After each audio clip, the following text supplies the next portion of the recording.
Tonight, we're diving into a gentle what-if from the wizarding world. The long, quiet story of a night that once ended in terrible loss, and how everything might have unfolded had that family greeted the dawn together. Imagine the cottage in Godric's Hollow, the Dark Lord at the door, the killing curse rebounding from a baby with a lightning scar. And imagine that this time, James and Lily Potter were not taken, that they lived to hold their son as the danger passed. Imagine Harry growing up not in a cupboard under the stairs, but in a home full of warmth, with a mother and father, a living godfather, and the old friends gathered close. Settle in now, let your shoulders soften, and let the room around you grow dim and warm. There is nothing here to solve and nothing here to fear, only a slow, steady telling meant to carry you toward rest. Over the next 20 chapters, we will follow a boy who was loved from his very first day, a family made whole, and a gentler path through all the years that followed. You do not need to remember any of it, and you do not need to hold on. Let the story move through you like a slow tide, and let it carry you softly down toward sleep.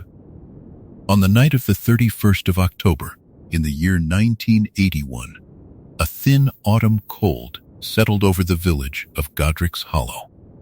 The streets were quiet, the way streets are quiet when the world has forgotten to be afraid for a single evening. Lamps glowed soft and orange behind curtained windows. Somewhere a church bell had already sounded, and the sound had faded into the dark like a stone sinking into still water. In a small house near the edge of the lane, a family was awake, and none of them yet knew how close the night had come to swallowing everything they loved. Inside, the fire had burned low. James Potter stood in the front room with his wand set down upon the arm of a chair, for he had not expected the door to open the way it did. He was young, younger than the weight of the war had made him feel, with dark hair that would never lie flat and glasses that caught the last of the firelight. Upstairs, Lily Potter was singing very softly to their son, a wandering tune with no real words, the kind a mother makes up as she goes, because the tune matters more than the meaning. The baby, Harry, was small and warm and beginning to grow heavy with sleep. One tiny hand curled around the collar of her cardigan. Then, the door blew open, and the cold came in. And with it came the thing they had feared for more than a year. The Dark Lord crossed the threshold as he had always meant to, silent and certain, sure of his errand. James turned and shouted for Lily to run to take Harry and go, and he threw himself between the stranger and the stairs with nothing in his hands but his own bare courage. In every telling of this night, that is the moment where the story tips. In the tale the world came to know, James fell there in the hallway, and the war took its cruelest toll from a family that had done nothing but love one another. But this is a gentler telling. This is a night that chose, for once, to spare the people caught inside it. When the green light came for James, it was not the killing blow it might have been. He was struck down hard, knocked from his feet, thrown into the dark of the little hallway, and left still and silent upon the floor. Yet the breath did not leave his body. He lay stunned, his glasses knocked askew, his heart still beating a slow and stubborn rhythm against the boards. The curse that was meant to end him had only felled him, and felled men can rise again. The Dark Lord did not pause to be certain. He had come for the child, and so he climbed the narrow stairs, and Lily heard him coming. She set Harry into his cot with hands that shook and would not stop shaking, and she stood between the door and her son the way James had stood between the door and them all. She was offered mercy, and she refused it. She would not step aside. She begged for the baby and not for herself, and in her refusal she wove, without a wand and without a spell she had ever been taught, the oldest magic there is. It is a magic that has no incantation because it needs none. It is only love, poured out entire, asking nothing back. When the Dark Lord turned his wand upon the boy in the cot, the curse struck the child and did not take him. It broke upon him like a wave breaking upon a stone that has stood 1,000 years. Lily's sacrifice magic had wrapped the small room in a protection deeper than any shield charm, and the killing curse, meeting that love, could find no purchase. It rebounded. It turned back upon the one who had cast it, and in a single instant the Dark Lord who had frightened a nation was undone, his body unmade, his terrible presence torn loose and scattered like smoke pulled apart by wind. The house shook. A window burst. Part of the roof gave way with a groan and a slow fall of plaster and splintered beam. And then, quite suddenly, there was silence. The enormous ringing silence that comes after a great noise. The silence of a thing that is truly over. Lily was thrown to the floor by the force of it, and for a long moment she could not tell whether she was alive or dreaming. Her ears rang. Dust drifted down through the broken dark and settled on her hair like the first fall of a soft gray snow. Then, through the ringing, she heard a sound that told her everything she needed to know. She heard her baby crying. Not the silence she had braced herself to find, but a small, furious wail, the healthy, outraged cry of a child who has been frightened and wants his mother. She crawled to the cot and pulled herself up and lifted him, and he was whole. He was whole and warm and squalling, and upon his forehead there was a thin new mark, a fine cut in the shape of a lightning bolt, the only wound the night had left upon him. Downstairs, James stirred. The feeling came back into his hands first, a prickling and a burning, and then he became aware of the cold floor beneath his cheek and the strange quiet of a house that should have been full of terror. He did not understand at first that he had been spared. He only knew that he was alive and that he had to reach the stairs. He rose in stages, hauling himself up by the banister, his legs uncertain beneath him, and he climbed toward the sound of crying, with his heart hammering out a single word over and over, which was the name of his wife and the name of his son held together as one. They met on the landing. Lily saw him and could not speak, and James saw her and the child in her arms and could not speak either. And so they simply held one another in the ruined dark, all three of them together. Breathing, it is a very ordinary thing. Breathing. People do it without a thought their whole lives long. But there are nights when to draw breath is the greatest miracle the world can offer, and this was such a night. The potters stood among the fallen plaster and the broken glass, and they breathed. And outside, the first suggestion of dawn had not yet come, but was on its way, patient and certain, the way dawn always is. They did not know yet what they had lived through. They did not know that the war had ended in that small upstairs room, that the shadow which had darkened a decade had been lifted in a single instant by a mother's refusal to move. They knew only each other.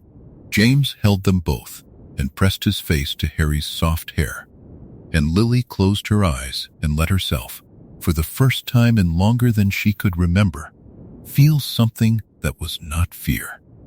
It was not quite joy. Joy would come later. It was something quieter and deeper, the simple, stunned gratitude of a family that had walked to the very edge of loss and been called gently back.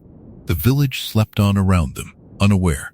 In the houses along the lane, the lamps burned low, and the good people of Godric's Hollow dreamed their ordinary dreams. But in one broken house near the edge of the road, three people who should by every reckoning have been divided forever sat close together and watched the sky begin, very slowly, to lighten. They greeted the dawn as a family, all of them living, all of them held. And that, more than any spell, is where this story truly begins. Up next in Chapter 2, The Curse That Rebounded, The Parents Who Lived, will follow the strange wonder of the morning after, as a half-ruined house full of breath draws its first daylight, and a stunned wizarding world begins to learn that the Potters survived the night that ended the war. Morning came slowly to Godric's Hollow, the way it does after a long and frightening night, as though the daylight itself were unsure whether it would be welcome. The first pale gray light crept along the lane and found a house that had been broken open at one corner, its roof torn and its upstairs window shattered. And yet, from within that ruined house there came no silence of grief, but the small, ordinary sounds of a family still living. There was the creak of a floorboard. There was the soft murmur of a mother settling a child. There was, once, the sound of a tired man laughing, half in disbelief, at the simple fact that he was there to laugh at all. James Potter sat upon the stairs with dust in his hair and his glasses mended crookedly, and could not stop looking at his own hands. He turned them over and studied them as though they belonged to someone else, as though he needed proof that he was truly whole. He had felt the curse strike him. He had felt himself fall into the dark, certain in that last clear instant that he would never rise. And yet he had risen. The wonder of it kept catching him anew, over and over, a wave that receded and returned. He was alive. He should not have been, and he was. And beside him on the step sat his wife with their son asleep against her shoulder, and all three of them had been given back a morning that the world had never promised them.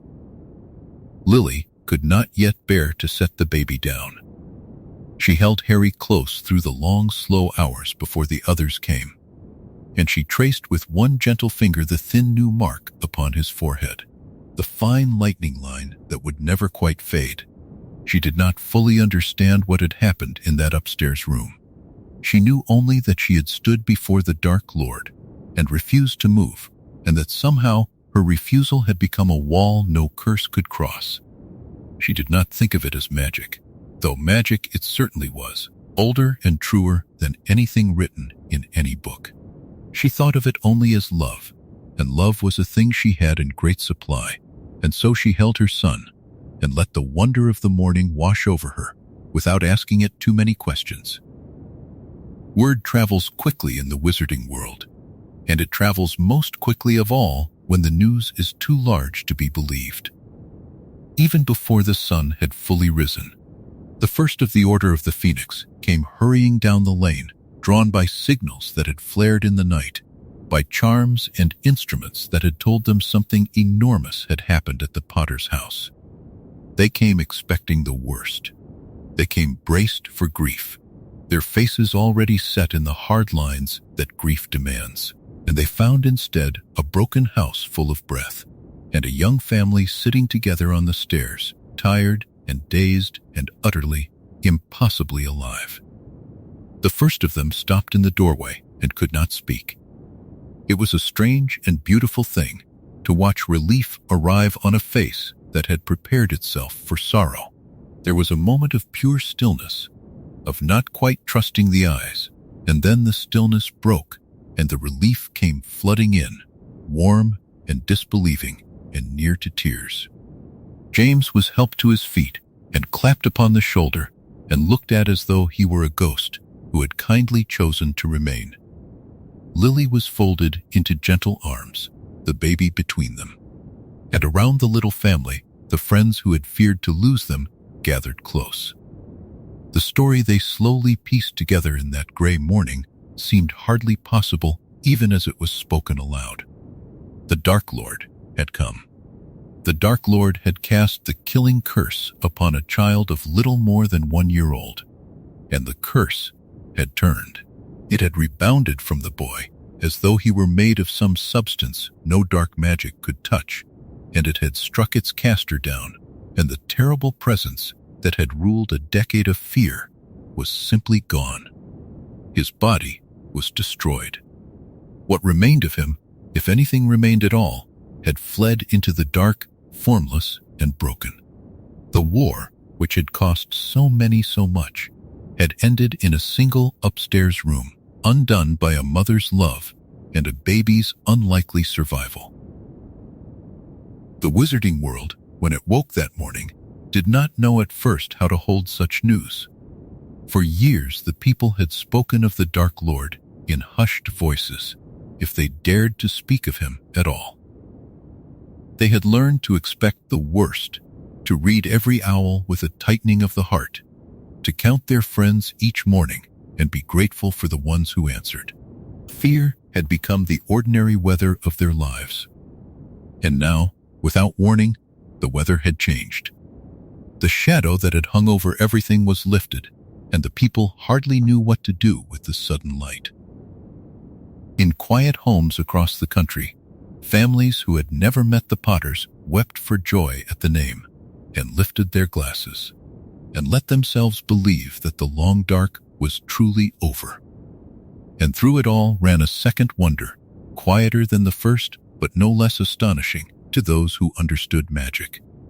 It was one thing for the Dark Lord to fall, but that the Potters should have lived, that James should have risen from a curse that felled him, and Lily should have stood unharmed, and the child should carry away nothing worse than a small scar.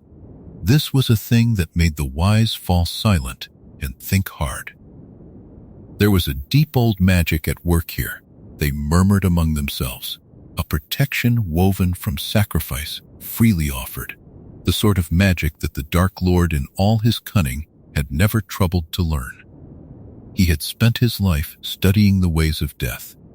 He had never once studied the ways of love, and so love had caught him entirely by surprise.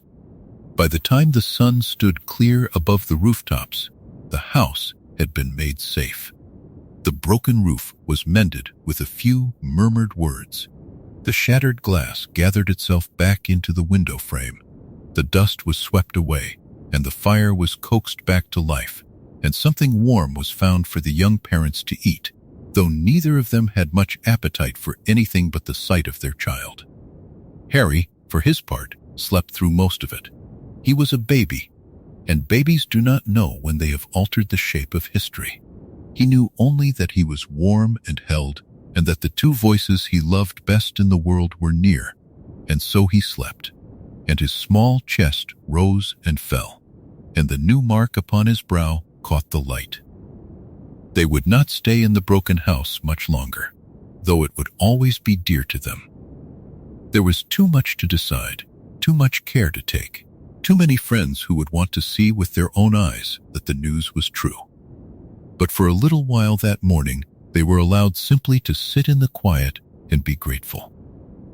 James kept one arm around Lily and one hand resting lightly upon his sleeping son, as though to reassure himself that both were still there. Lily leaned her head against his shoulder and watched the daylight fill the room. And outside, in a world that had woken to find its long nightmare ended, a great and gentle sigh of relief seemed to rise from every quarter, soft as a held breath finally let go. Up next in Chapter 3, A Home in Godric's Hollow, we'll watch the family begin the tender work of building an ordinary life again. As the order gathers in relief, Dumbledore keeps his watchful care, and peace settles slowly over a household that had known only fear. In the days that followed the night that ended the war, the Potters set about the quiet and unfamiliar task of building an ordinary life. It was a stranger thing than it sounds. For more than a year, they had lived under the Fidelius charm, hidden away. Their world shrunk to the walls of a single house and the faces of a few trusted friends. Every knock at the door had carried a shiver of fear. Every night had been a night to be survived. And now, all at once, the fear was gone, and in its place there was a wide and open quiet that they hardly knew how to fill. Peace, they discovered, takes some learning. A heart that has braced itself for a long time does not unclench all at once. They chose to remain in Godric's Hollow, in a place kept safe and made whole again. The broken corner of the house was rebuilt stone by stone, and where the roof had fallen there was new timber and fresh thatch. And the window that had shattered on that terrible night let in the ordinary morning light once more. Dumbledore himself came to see to the wards, moving through the rooms with his long fingers trailing over the doorframes, murmuring the old protective words, layering safety upon safety until the little house was as guarded as any home in Britain. He did not do it because he feared an immediate danger. He did it because he was a careful man, and because he had learned across a long life that peace is a garden that must be tended, not a wall that stands on its own.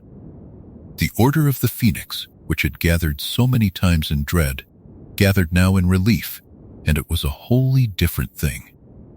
Where their meetings had once been tight and grim, full of grim news and grimmer plans, now there was room for laughter again. Old friends came to the house and stayed too long and told the same stories twice, and no one minded. Because to sit in a warm room among people you love and to have nowhere you must urgently be is one of the great gentle pleasures of a life at peace. The kettle was always on. Chairs were always being pulled up. And in the middle of it all, passed from lap to lap and admired by everyone, was the boy who had lived, kicking his small legs and grasping at offered fingers, entirely unaware that he was the reason for the joy. There was, to be sure, a strangeness to it all. Happiness after long fear does not arrive clean and simple. It comes mixed with other things. There were nights when James woke with his heart pounding, certain for one dreadful instant that the door was opening again, before the quiet of the safe dark reminded him that all was well. There were moments when Lily, humming to her son, would feel the old fear brush past her like a cold draught and would hold him a little tighter until it went away. They had been through something enormous, and the mind does not lay such things down at once. But each day the fear came a little less often, and the peace stayed a little longer, and slowly, so slowly they hardly noticed it happening, the ordinary began to feel ordinary again. Dumbledore watched over the family with the particular tenderness of a man who has seen too much loss and is grateful beyond words to have prevented some. He did not hover, for he was far too wise to smother a young family with his care, but he came often enough, and he thought of them always, and he turned over in his great and patient mind the questions that the night had raised. He knew, as few others did, that the destruction of the Dark Lord's body was not necessarily the end of the Dark Lord himself. He kept these thoughts to himself for now, folded quietly away, unwilling to trouble a young family with shadows while the sun was shining so kindly upon them. There would be time for vigilance later, for now there was a child to be loved and a peace to be enjoyed. And Dumbledore, who understood the value of ordinary days better than almost anyone, let the ordinary days unfold. And unfold they did, with a tender strangeness that the Potters came to treasure. There was the first morning that James went out into the little garden simply to stand in the sun, with no charm to cast and no danger to watch for, and found that he had forgotten how it felt to be idle and unafraid. There was the afternoon that Lily opened all the windows and let the autumn air move through the house, sweeping out the last stale traces of the long siege, and stood in the middle of the freshened rooms and laughed at nothing at all, simply because she could. There was the evening they lit the fire not for warmth alone, but for the pleasure of watching it, and sat before it, with Harry drowsing between them, and said very little, because there was very little that needed saying. The rhythms of a household began to reassert themselves, and there is a deep comfort in such rhythms. Meals were cooked and shared, washing was hung to dry, the baby was bathed and fed and rocked to sleep, and woke and was fed again in the endless, gentle cycle that measures the days of every family with a young child. These were the smallest of things, and they were everything.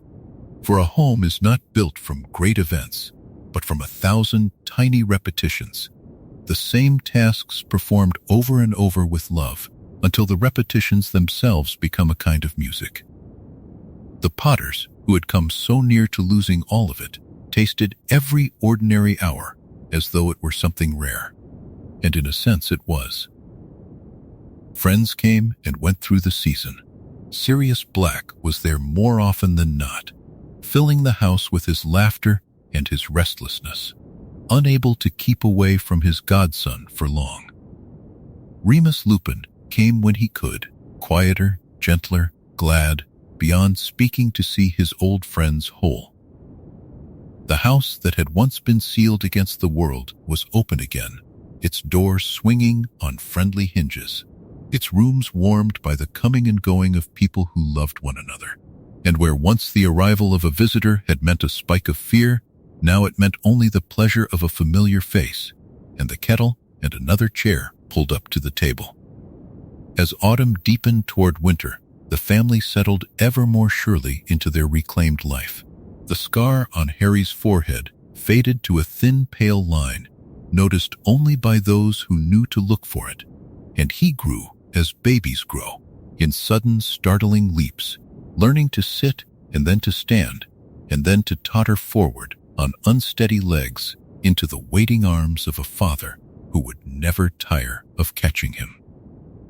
James and Lily watched their son grow with a wonder that never dulled, for every small milestone was a milestone they had feared they would never see. To watch a child learn to walk is an ordinary joy granted to most parents. To the Potters, it was a gift they had once been certain would be taken from them, and so they savored it beyond measure.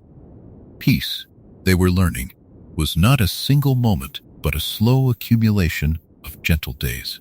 It was the fire in the evening and the open window in the afternoon, and the friends at the table and the child asleep upstairs.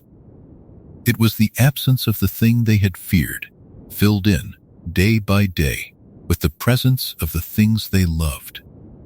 And as the first snows of that winter began to fall soft upon the roofs of Godric's Hollow, the Potters sat warm within their mended home, together, and safe, and slowly, gratefully, learning how to be happy. Up next in Chapter 4, The Boy Who Grew Up Loved, will follow young Harry through an early childhood with no cupboard and no cruelty, only a home full of warmth, and a boy who never once had to wonder whether he was wanted.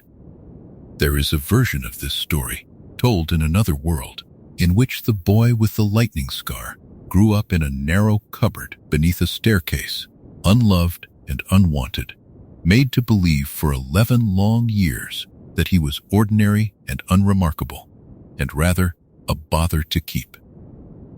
In that other telling, he slept among spiders and old shoes, and woke to the sound of someone hammering on the little door, and learned early and hard that the world could be a cold place for a boy with no one to hold him. But that is not this story. In this story there is no cupboard. There is no cruelty. There is only a home full of warmth and a boy who never had to wonder, not once in all his childhood, whether he was wanted. Harry Potter grew up in Godric's Hollow, in the mended house with the fire that was always ready to be lit and the door that was always ready to be opened to a friend. He had a room of his own, up under the eaves, with a window that looked out over the garden and the lane beyond, and in that room there was a proper bed with warm blankets, and a shelf that filled slowly over the years with small treasures, and a ceiling that his father had charmed so that on clear nights it showed a scatter of tiny stars. He fell asleep beneath those stars with the low murmur of his parents' voices rising through the floorboards. The most comforting sound a child can know, the sound of the people who love you awake and near and keeping the dark at bay.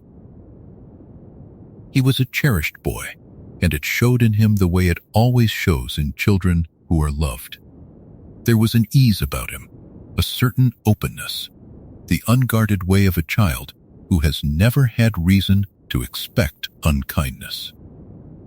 He ran through the house without fear of being scolded for the noise. He climbed into laps that were always glad to receive him. He asked endless questions and was answered, and asked more and was answered again, because James and Lily had learned in the hardest possible way how precious their son was, and they would no more have brushed him aside than they would have let go of him in a crowd. He grew up certain of his place in the world, and that certainty settled into him deep, becoming the quiet foundation on which everything else was built. His days were full of the ordinary joys that in that other, harder life he had been so cruelly denied. There were birthdays, real birthdays, with a cake that Lily made herself and let him help to stir, and small gifts wrapped in bright paper, and the whole household gathered round to sing to him in the flickering light of the candles. There were bedtime stories, told and told again, the same beloved tales requested night after night, because a child does not want a new story half so much as the old story told once more. There were long, slow Sunday mornings when no one had anywhere to be, and the family lay tangled together in the big bed, and the day stretched ahead of them, warm and unhurried and entirely their own. He was not a spoiled boy, for all that he was loved. Lily saw to that with her quiet firmness, her clear sense of what was kind and what was merely indulgent. She taught him to say please and thank you, to share what he had, to think of others before himself. She was gentle, but she was not soft, and Harry learned from her the difference between being cherished and being coddled. From his father he learned other things, the pleasure of a good joke, and the value of a loyal friend, and the particular delight of a small harmless mischief carried off with a grin. Between the two of them, his mother's steadiness and his father's warmth, Harry grew straight and true, the way a young tree grows when it is given good soil and enough light, and someone to stake it gently against the wind. He was surrounded, too, by a wider circle of love that spilled beyond his parents. There was his godfather, Sirius, who could not enter the house without immediately being pounced upon, and who never once seemed to mind.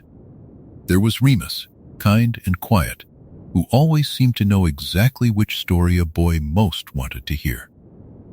There were the many friends of the Order who had watched Harry grow from a bundle in a blanket into a running, laughing child, and who greeted him each time with the particular fondness reserved for a child one has known since before he could walk. He grew up in a house that was often full, and he learned from that fullness that he belonged to a great many people, and that a great many people belonged in their way to him. He knew from very early on that he was a wizard. There was no secret kept from him, no cruel unveiling saved for his 11th year. Magic was simply the weather of his home, as natural to him as rain or sunshine. He watched his mother charm the dishes to wash themselves, and his father send paper birds swooping across the room to make him laugh. And he took it all as the ordinary furniture of the world. He knew the names of things. He knew that his family was special, not in the sad and lonely way of the other telling, but in the warm and rooted way of a child who understands exactly where he comes from and is proud of it. He was a Potter. He knew what that meant, and he wore it lightly and gladly. And underneath it all, beneath the birthdays and the bedtime stories and the crowded happy rooms, there ran the deep, untroubled certainty that is the birthright of every well-loved child. Harry never lay awake wondering whether his parents were glad he had been born. He never studied their faces for signs of impatience or regret. He never rationed out his own needs, afraid that to ask for too much would be to ask for more than he was owed. He simply assumed as children ought to be able to assume, that he was wanted, that he was safe, that there would always be someone near who was glad to see him. It is a small thing to describe and an enormous thing to possess. It is the thing that a childhood in a cupboard would have stolen from him, and in this gentler world it was never taken. He would face difficulties, of course, as every child must. There would be scraped knees and hurt feelings and the ordinary sorrows of growing up. But he would face them from a place of safety, with a home to return to, and arms to run into, and a mother and a father who would always be there when he came back. The great wound that had defined him in that other life, the wound of being unloved and unmothered, was in this life simply never made. He grew up whole, and a child who grows up whole carries that wholeness with him into everything he becomes, so that even the hard things, when they come, land upon soft and well-tended ground. So the years of his early childhood turned gently over, one into the next, each full of small warmth. The scar upon his forehead was only a scar, a thin, pale mark that his mother sometimes kissed goodnight, carrying no burden of destiny that anyone spoke aloud. He was, before he was anything else, a happy child in a happy home, and that is a finer inheritance than any fortune. And in the mended house in Godric's Hollow, beneath the charmed stars on his bedroom ceiling, he slept the deep and dreamless sleep of a boy who has never once been given reason to be afraid. Up next in Chapter 5, James, Lily, and the texture of ordinary mornings will settle into the daily life of the household, the small, happy rituals and gentle routines of a family that in another life was shattered. And here goes on, quietly, being whole.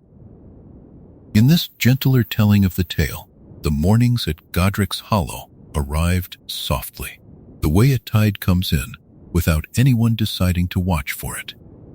Light gathered first at the edges of the curtains, pale and unhurried, and the cottage seemed to breathe it in. There was no alarm in this house, no clanging, no summons. There was only the slow lifting of the dark and the small sounds of a family that had, against every expectation of the wider world, been allowed to keep its ordinary life. Lily Potter was often awake before the others, though she never rushed the day into being. She liked the quiet of that first hour, when the kettle warmed and the kitchen held the smell of toast and tea, and the window showed a garden still gray with dew. Lily moved through those early hours with a quiet strength that no one had ever needed to announce. She had a way of making the plain business of a morning feel like something tended and chosen rather than merely endured. She wiped the table not because it was untidy, but because she liked the wood clean under her hands. She set out 3 cups, one of them small, and she watched the steam rise from the pot as though it were a thing worth watching. There was in her a gentleness that had teeth to it, a kindness that had once faced the worst the world could send and had not broken. That strength lived now in smaller uses. It lived in the patience with which she coaxed a stubborn jar open, in the steadiness of her hands as she buttoned a tiny coat, in the calm she carried into every room like warmth from a hearth. James woke later and louder, though even his loudness had softened into something domestic and fond. In his school days, he had been all motion and mischief, a boy who could not walk past a rule without wanting to test the give of it. Fatherhood had not taken that from him, but it had turned it gentle, the way a river worn smooth still runs. He came down the stairs with his hair as untidy as it had ever been, greeting the kitchen as though it were a room full of friends. He was the sort of father who could make a spoon into a small marvel, who could turn the pouring of milk into an event, who found in the plainest chore some seed of play. And yet under the play there was a watchfulness now, a father's careful eye, A man who had stood downstairs one dreadful night to buy his family time and who understood, better than most, the weight of the peace he had been given. Between them, in the middle of these ordinary mornings, sat the boy. Harry was small still in these years, a child with his mother's eyes and his father's untidy hair, and a faint mark on his brow that the family had learned to treat as nothing more than a part of him. He ate his breakfast slowly, distracted by the shapes of clouds and the movements of birds. He dropped crumbs. He asked the endless questions of the very young, questions with no answers or with answers that only led to more questions. And both his parents met them with the patience of people who knew exactly how precious the asking was. In another life, in a story that had gone a colder way, this boy had woken in a cupboard and eaten what was left and been told to be silent.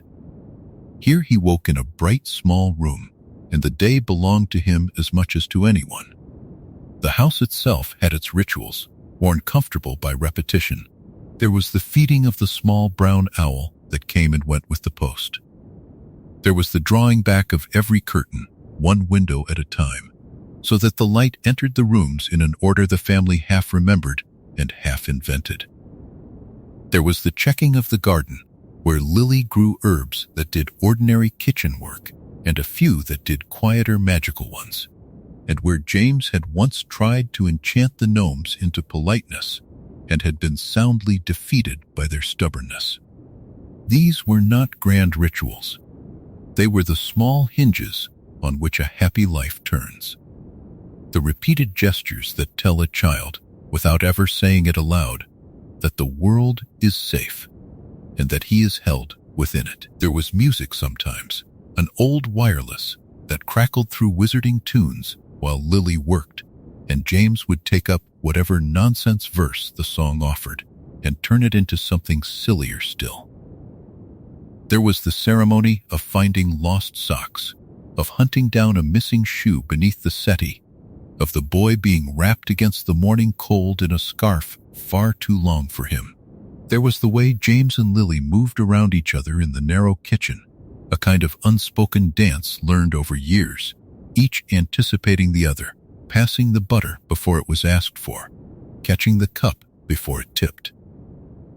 They had been through a war together and had come out the other side still fond, still easy in each other's company, and that ease was the true weather of the house. Peace, they were learning, was its own strange country. For so long they had lived braced against disaster, listening for footsteps, weighing every knock at the door. Now the days asked nothing more dramatic of them than the raising of a child and the running of a home, and there was a tenderness in that ordinariness that neither of them took for granted.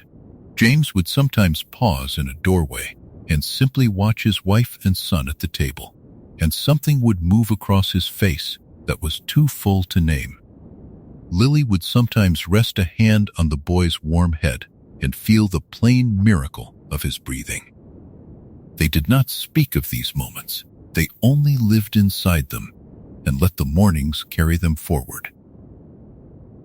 The boy, for his part, knew nothing of miracles.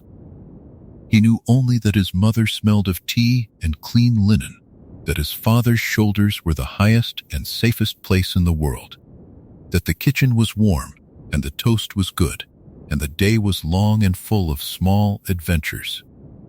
He did not know that in another telling he had grown up unwanted, that the softness he took for granted had been, in that other life, a thing forever withheld. He knew only the shape of his own happiness, which is perhaps the truest gift any child can be given, to be so loved that love itself becomes invisible, the very air he breathed.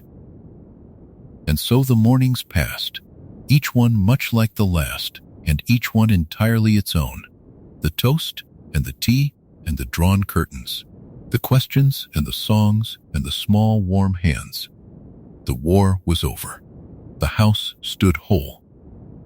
The family greeted the light together, 3 of them at a plain wooden table, and the ordinary hours gathered around them like a blanket drawn up against the cold. There is a great deal of peace in an ordinary morning, more than the grand events of the world ever seem to notice.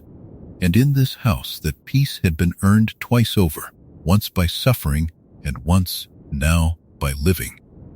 Even the seasons folded gently into these mornings. In winter the family gathered closer to the fire, and the boy ate his breakfast wrapped in a blanket while frost feathered the windows. In summer, the door stood open to the warm lane, and in autumn the leaves came down in the yard, and the boy chased them until he was breathless. Through all of it, the shape of the morning held steady, the toast and the tea, the drawn curtains, and the family moved through the turning year, the way a small boat rides an easy current, carried and unhurried and glad. Yet a happy home is never quite complete without the friends who fill its doorways, and there was one in particular whose laughter this house had learned to expect, whose motorcycle rumbled into the yard on bright afternoons, and who had claimed his place in this family long before the boy was ever born. Up next, in Chapter 6, Sirius, the living godfather, will follow the man who never went to Azkaban, the brother James chose and kept, and the doting shadow he cast across a childhood he was allowed, at last, to share. In the softer world of this story, Sirius Black was never taken. There was no cold cell on a windswept island, no long years lost to grief and iron and the slow creeping of the Dementors. The night that had shattered everything in the true telling had, here, ended, in survival. And so the man who might have wasted 12 years in the dark instead spent those years exactly where he belonged, at the edge of the potter's hearth, filling their doorways with noise and color and the particular brightness that only he could bring. He was Harry's godfather, and he took the title as seriously as he took almost nothing else, which is to say entirely, with the whole reckless devotion of his heart. Sirius came and went from Godric's Hollow the way weather comes and goes, arriving without much warning and changing the temper of the whole house the moment he crossed the threshold. His motorcycle would announce him first, a great throaty rumble drawing nearer along the lane, and the boy would run to the window to watch it turn into the yard, gleaming and enormous and impossibly wonderful. Sirius rode it low over the hedgerows on fine days, and it sat in the yard on quiet ones, a thing of chrome and leather that the child regarded as the single most magnificent object in all the world. That the motorcycle could fly was a secret James and Sirius shared with a great many winks and very little explanation. And the boy understood only that his godfather was a person around whom impossible things seemed always about to happen. The bond between Sirius and James was the oldest thing in the house after the walls themselves. They had met as boys on the Hogwarts Express, two troublemakers who recognized each other at once, and they had been brothers ever since, closer than blood, bound by years of shared mischief and shared trouble and shared loyalty. Sirius had run from a cold family into the warmth of the Potter's welcome long ago, and James's parents had taken him in as a second son. That brotherhood had survived a war. Now, in peacetime, it survived in a gentler form, in long evenings by the fire, in the easy insults that only the closest friends can trade, in the way the two of them could fall into laughter over some ancient joke that no one else remembered and no one else needed to. Lily watched them with the fond exasperation of a woman who had long since accepted that she had married into a friendship as much as into a marriage. But it was the boy who drew the best of Sirius out. There was in Sirius a tenderness that his swagger tried and failed to hide, and it came fully alive in the presence of his godson. He was the sort of godfather who arrived with his pockets full of nonsense, a trick suite that changed the color of your tongue, a small enchanted toy that trotted across the floor on its own, a book of moving pictures that made the boy shriek with delight. He got down on the floor to play, heedless of his fine robes, and he built towers to be knocked over and told tall tales that grew taller with each telling. He carried the boy on his shoulders through the garden and named the clouds after imaginary beasts. He was, in short, everything a godfather should be, and a good deal more than was strictly sensible. And Lily and James let him be exactly that, because they knew what his devotion was worth. There was steel beneath the play, though, as there had always been in Sirius. He had loved the boy fiercely from the very first, from the day he was named godfather, and swore, in his own extravagant way, to stand between the child and all harm. In the true telling, that vow had cost him everything. Here it cost him nothing but time freely given, and he poured that time out gladly. He taught the boy small brave things, how to greet a large dog without fear, how to fall without crying, how to climb down from a high branch he should never have climbed in the first place. He was the one who could coax the child out of a sulk when even Lily's patience had thinned, because Sirius understood stubbornness from the inside, having a great deal of his own. The house was often fuller for his being in it. He would stay for supper, and then stay for the night, and then somehow still be there 3 mornings later, sprawled across the settee with the boy climbing over him like a small, determined mountaineer. He filled the quiet rooms with stories of school days, of the marauders and their secret map, of the great and foolish adventures he and James had shared beneath the noses of teachers who never quite caught them. He told these tales with such relish that the boy came to know the halls of Hogwarts long before he ever set foot in them, to picture the moving staircases and the enchanted ceiling and the vast, warm, firelit common room where his parents and his godfather had grown up together. Sirius made the past a bright and living place, and in doing so, he stitched the boy into a history of friendship and belonging. For Sirius himself, these years were a kind of grace he never fully spoke of. He was a man who had come from a house without love, and had spent his whole life seeking its opposite, and here it was, handed to him daily. A family that was his in every way that mattered. He belonged to the Potters, and they to him, and the boy belonged to him most of all. There were evenings when the laughter died down, and the fire burned low, and Sirius would simply sit, the sleeping child heavy against his chest, and let himself feel the enormous fortune of it. He did not have the words for such moments, and would not have trusted them if he had. He only held the boy a little closer and stayed a little longer, unwilling to give the warmth back to the night. He brought the wider world with him too, news of old friends and new troubles, the small business of a wizarding community rebuilding itself after long fear. But he left the darker threads of that news at the door when the boy was near, as they all did, guarding the child's happiness like the treasure it was.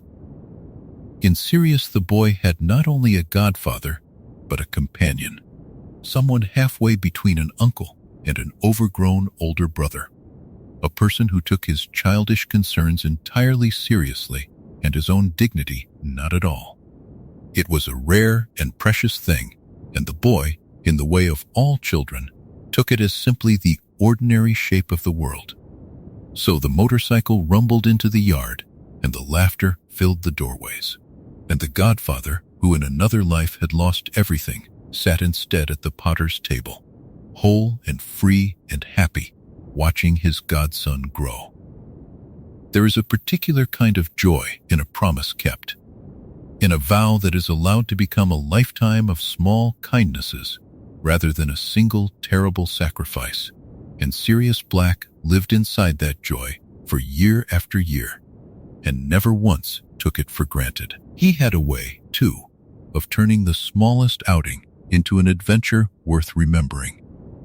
A simple walk to the village became a quest. A rainy afternoon indoors became a battle fought with cushions. A dull errand became the excuse for some grand and ridiculous tale. The boy learned from him that the world was a place brimming with possibility, that ordinary hours could be filled with wonder if only one had the imagination to look for it. And Sirius had imagination to spare, and he spent it freely on his godson, delighting in nothing so much as the boy's delight. It was, perhaps, the truest form of his devotion, this endless willingness to be silly for the sake of a child's happiness.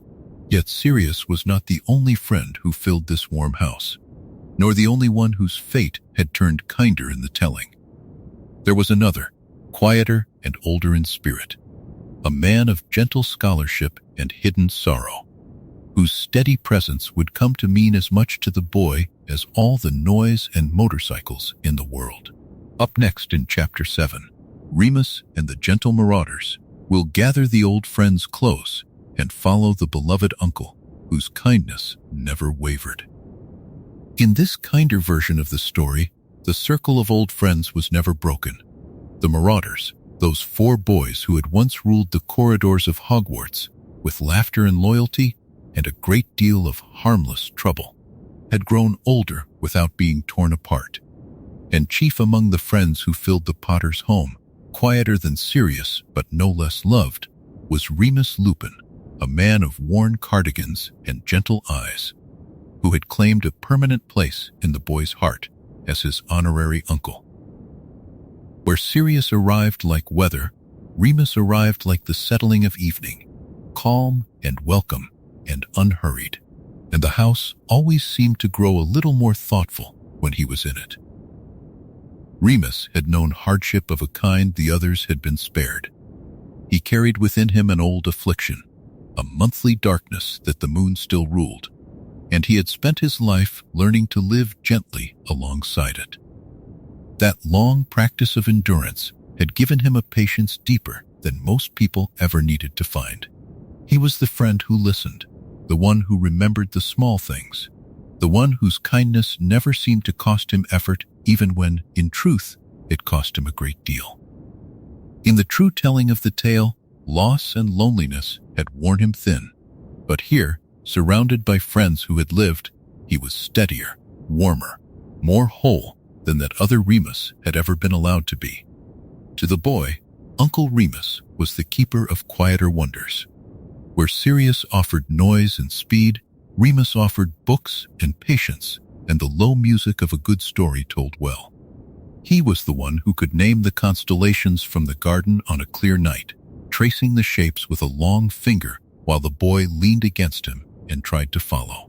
He was the one who knew the answer to almost every question, and who never made the boy feel foolish for asking.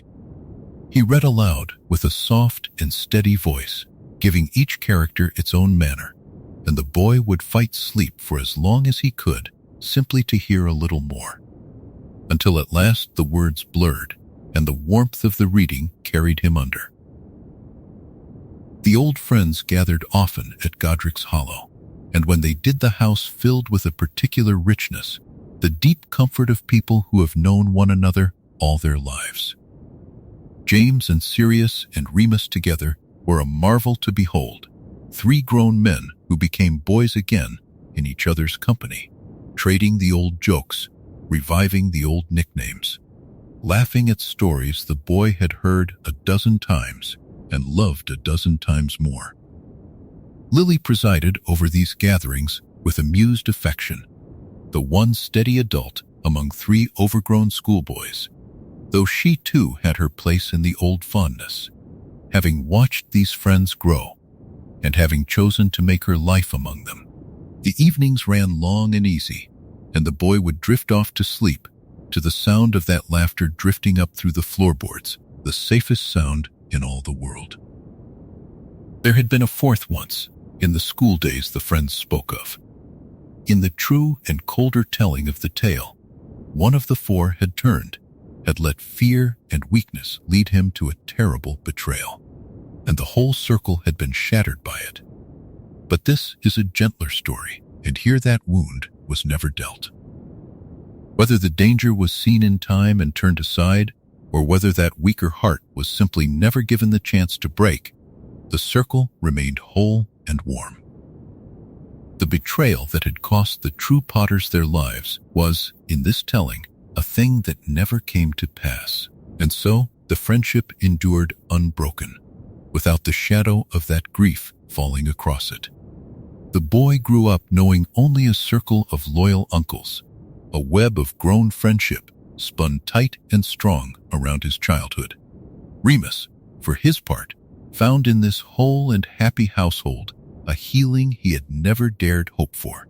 He had spent much of his life at the edges of things, kept apart by his affliction and by the world's fear of it, and he had learned to expect little and ask for less.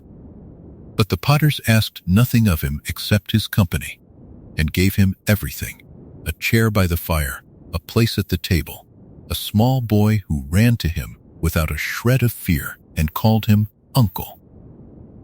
On the hard nights, when the moon rose full and the old darkness took him, the friends were there.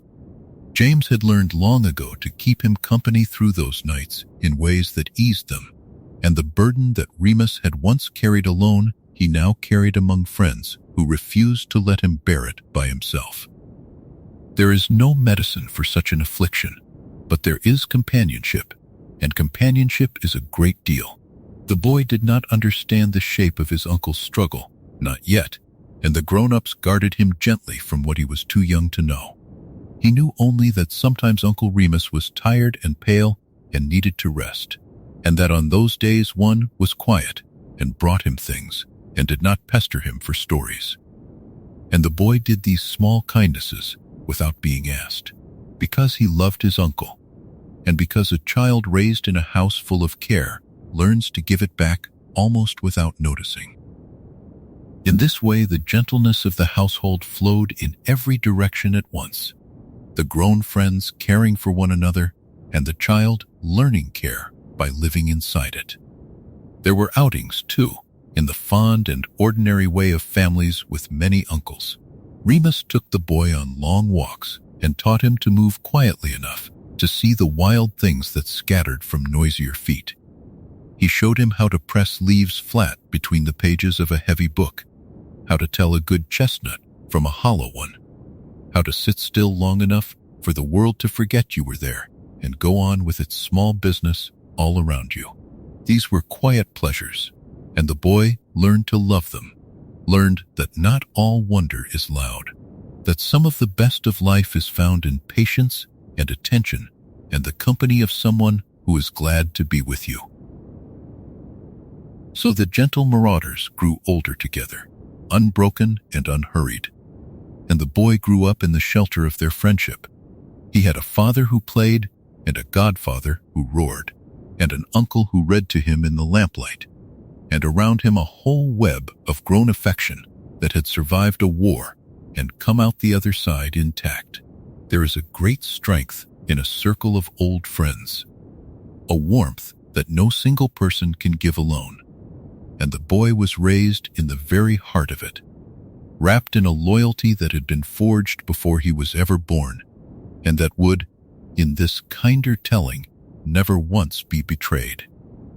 It was Remus, more than any of them, who taught the boy the value of quietness, and it was a lesson that would stay with him all his life.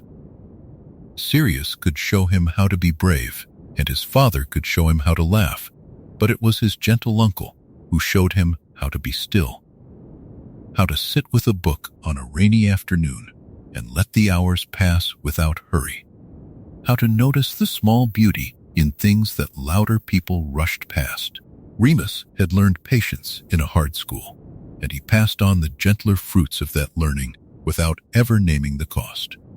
The boy came to associate his uncle with a particular kind of peace, the peace of the reading lamp and the turned page, the peace of a low voice answering a question fully and kindly, the peace of being in the company of someone who was entirely, unhurriedly glad that you were there. And that peace, gathered up across a childhood of quiet afternoons, became a part of the boy himself, a steadiness he would carry into every room he ever entered. Yet all of this warmth The friends and the laughter and the long lamplit evenings was itself the mark of a childhood utterly unlike the one that might have been. To understand the fullness of what the boy was given, one must first understand what, in another life, he had been so cruelly denied. Up next in Chapter 8, A Childhood Without the Cupboard, we'll gather the ordinary joys, the birthdays, and the bedtime stories, and see the simple happiness of a boy raised in love. In the gentler world of this story, there was no cupboard under the stairs. It is worth pausing on that small fact, for it holds within it the whole shape of a childhood. In the true and colder telling of the tale, the boy who lived was hidden away in a narrow, dark space beneath a staircase, given a spider for company and a thin blanket and very little kindness, made to feel from his earliest memory that he was a burden the world would rather not carry. That boy grew up counting the days between meager meals and small cruelties, unwanted and unloved, wondering in the quiet why no one ever seemed glad that he was there. But this is not that story. In this telling, the cupboard stood empty, holding nothing but brooms and an old coat, and the boy slept instead in a bright small room with a window and a warm bed and a great many things that were simply and wholly his own. The difference between those two childhoods was not made of grand events. It was made, instead, of 1,000 ordinary gentlenesses, each one small enough to overlook, and each one enormous in the life of a child. It was the difference between being told to be quiet and being asked what you thought. It was the difference between a door that locked from the outside and a door that stood open, letting the smell of breakfast and the sound of voices drift in to wake you softly. The boy in this telling grew up inside those small mercies, and because he had never known their absence, he took them for the plain, ordinary weather of the world, which is exactly as it should be. Consider the matter of birthdays. In the true telling, the boy's birthdays passed unmarked, or worse than unmarked, treated as a nuisance to be got through. No cake, no candles, no one glad of the day he was born. But in Godric's Hollow, a birthday was a bright event, long anticipated and long remembered. There was a cake that Lily made by hand, a little lopsided and all the more loved for it, its candles glowing golden in the dimmed kitchen. There was the whole household gathered around, James and Lily and Sirius and Remus, singing the old song with more enthusiasm than skill. There were small gifts wrapped in bright paper, a wooden toy, a book of moving pictures, a soft creature to sleep beside. And there was the boy at the center of it all, flushed and happy and entirely certain that the day belonged to him, because everyone he loved had told him so. Consider bedtime, too, that quiet threshold at the end of every day. In the cold telling, it had meant only the shutting of a door and the coming of the dark, a small child left alone with his fears. Here it meant the softest hour of the day. It meant being carried up the stairs on his father's shoulders, being tucked beneath a warm blanket by his mother's careful hands, being read to in the lamplight until his eyes grew heavy. The stories were old and gentle, tales of brave and kindly things, and the boy came to love the ritual of them, the low voice and the turning pages, and the warm circle of light that held back the night. He learned that the dark was nothing to fear, because someone he trusted was always near, and he fell asleep each evening wrapped in that certainty, which is perhaps the greatest gift a bedtime can give. And consider the simplest thing of all, the plain daily business of being wanted. The boy woke each morning to people who were glad to see him. He spilled things and broke things and made the small messes that all children make, and he was never once made to feel that his existence was an imposition. When he cried, he was comforted. When he laughed, his laughter was answered. When he ran into a room, he was welcomed into it. These are the smallest transactions of family life, so ordinary that most children never notice them, and it is only in their absence that their weight becomes clear. The boy in this telling never felt that absence, and so he grew up with the quiet, unshakable confidence of a child who has always known that he belongs. There were, of course, ordinary troubles, for no childhood is made entirely of sunlight. There were scraped knees and lost toys, and the small storms of a young heart that has not yet learned to weather disappointment. There were nights when sleep would not come, and mornings when the boy woke cross for no reason at all. But even these troubles were met with patience rather than punishment, and so they passed the way weather passes, leaving the sky clear behind them. The boy learned, through the meeting of his small sorrows with steady love, that troubles could be survived, that feelings could be spoken and eased, that no storm lasted forever.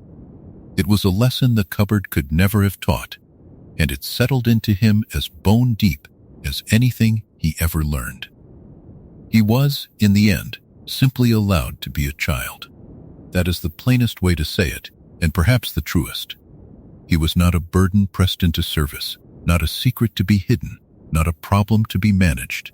He was a boy, and he was permitted the whole of a boy's ordinary life, the games and the questions and the mud and the naps, the endless curiosity and the sudden fierce affections and the easy tears and the easier laughter. He built forts from cushions and chased the garden gnomes and fell asleep in odd corners of the house and was carried gently to bed. He learned his letters slowly and his stories quickly. He grew, in short, the way a child is meant to grow, unhurried and unafraid, in a home where his happiness was tended like a garden. There is a great deal in the world that the cold telling of the tale never understood, and most of it is small. It is found in cake and candles, in lamplit stories, in open doors and answered laughter, in the plain daily miracle of being wanted. The boy who lived in this gentler story was given all of it, and he was given it so completely that he never once thought to be grateful, which is the surest sign that a child is truly loved. He simply lived inside his happiness, taking it for the ordinary shape of the world, and grew from it the way a strong tree grows from good soil, sure and steady and reaching quietly toward the light. Consider, too, the small daily freedoms that such a home allowed. The boy could wander from room to room as he pleased, could pull a book from a low shelf and turn its pages, could sit on the kitchen floor and watch his mother work and ask her 100 questions about 100 things. He could help, in the clumsy, earnest way of small children, stirring a pot with far too much enthusiasm, carrying a spoon across the room as though it were a great burden entrusted only to him. He was given little tasks, not as chores, but as gifts, as ways of being part of the household, and he swelled with pride to be trusted with them. In the cold telling, work had been a punishment heaped upon him, a way of keeping him small and useful and out of sight. Here, the same small tasks were an invitation, a way of saying that he belonged, that the running of the home was a thing the whole family shared, and the boy took to them gladly. Consider the ordinary comforts of the body, too, the ones the cold telling had grudged him. There was always enough to eat, and it was warm and good and given freely, second helpings offered before they were asked for. There were clothes that fit and were his own, not the cast-off rags of a resentful household, but garments chosen and mended with care. There was warmth in winter and cool shade in summer, and a bath drawn without complaint, and a soft towel afterward, and the whole small architecture of physical care that a loved child receives without ever thinking to notice it. These were not luxuries. They were the ordinary decencies owed to any child, and the boy received them as his due, which is to say without any awareness that they might ever have been withheld. And consider, most of all, the way the household delighted in him. He was not merely tolerated but enjoyed, his small triumphs celebrated, his funny sayings repeated fondly among the grown-ups, his drawings kept and admired. When he learned a new word, the whole house seemed to rejoice in it. When he mastered some small skill, the buttoning of a coat, the tying of a lace, there was praise and pride to meet him. He grew up certain that his growing was a wonderful thing, that each new day of him was a gift the people around him were glad to receive, and that certainty settled into the very foundation of who he was. And in a boy raised so, in warmth and welcome and open-hearted care, the first stirrings of his own strange gifts would soon begin to show, not as things to be feared or punished, but as small marvels to be delighted in. Up next, in Chapter 9, Small Magics and First Wonders, we'll watch the boy's earliest accidental magic met with wonder instead of fear. A levitating toy, a changed color, a household proud of every sign. The first strange and lovely thing happened on an afternoon so ordinary that no one thought to mark it. Harry was perhaps 2 years old, sitting on the floor of the kitchen in Godric's Hollow, while the light came slantwise through the window and lay in a warm gold band across the flagstones. He had a small wooden toy, a little carved stag that Sirius had brought him, and he wanted it, and it was just out of the reach of his small fingers. In another house, in another life, a child reaching for a thing he could not touch might have been left to cry, or hushed, or ignored. But here, in this kitchen, something quiet and marvelous occurred instead. The little stag lifted from the floor. It rose an inch, then 2, wobbling gently in the air like a leaf caught on a breath of wind, and it drifted the short distance into the boy's waiting hands. Lily, who had been at the counter with her back turned, felt the shift in the room before she saw anything, the small prickle that any witch learns to notice when magic stirs nearby. She turned, and she saw her son holding the toy he could not have reached, and she saw the last faint shimmer in the air where it had floated. And her heart did something that was half laughter and half tears. She did not scold him. She did not tell him to be still, or to be careful, or to hide what he had done. She knelt down beside him on the warm stones, and she gathered him close, and she told him softly that he was wonderful, that he was a clever, clever boy. And Harry, not understanding the words, but understanding the warmth, laughed and pressed the little stag against her cheek. This was the shape of it, from the very beginning. In the Potter house, magic was never a thing to be feared or punished. It was a joy to be welcomed, a sign that the boy was growing into himself, that the gift carried in his blood was waking gently, as it was always meant to. James came home that evening to the story of the floating stag, and he swept Harry up over his head and turned in a slow circle with him, and he declared to the ceiling and to anyone who cared to listen that his son was clearly the most gifted young wizard in all of Britain, which was the sort of thing that fathers say and mean entirely. And Lily only smiled and shook her head, because she had married a man who would never grow out of his delight, and she would not have changed it for anything. The small magics came more often after that, the way they do with any magical child once the door has opened. There was the morning when Harry's porridge, which he did not much care for, turned a brilliant shade of blue in his bowl. Blue as a summer sky, blue as the flowers along the garden path, and he stared at it with such solemn astonishment that both his parents dissolved into quiet laughter. There was the day his stuffed rabbit, left forgotten in the garden overnight, was found the next morning sitting neatly on his pillow, though no hand had carried it inside. There was the afternoon when a whole cluster of soap bubbles from his bath refused to pop, drifting through the house for hours, catching the light in little rainbows, following Harry from room to room like a small shining flock, until at last they faded of their own accord. Nothing was ever broken by these wonders, and nothing was ever meant unkindly. They were the overflow of a happy child, the way a full cup spills a little when it is carried, and the household learned to treasure each one. Lily began, quietly, to keep a small record of them, a few lines written now and then in a book she kept in the drawer of the kitchen table, the date and the wonder set down in her neat hand so that they would not be forgotten.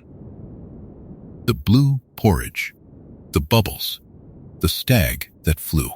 She did not know, when she began, how full the little book would grow, but she knew that these were the sort of things that a mother wants to keep, small and ordinary and precious, the early proof of a life unfolding as it should. Sirius, when he visited, made a great and joyful game of it.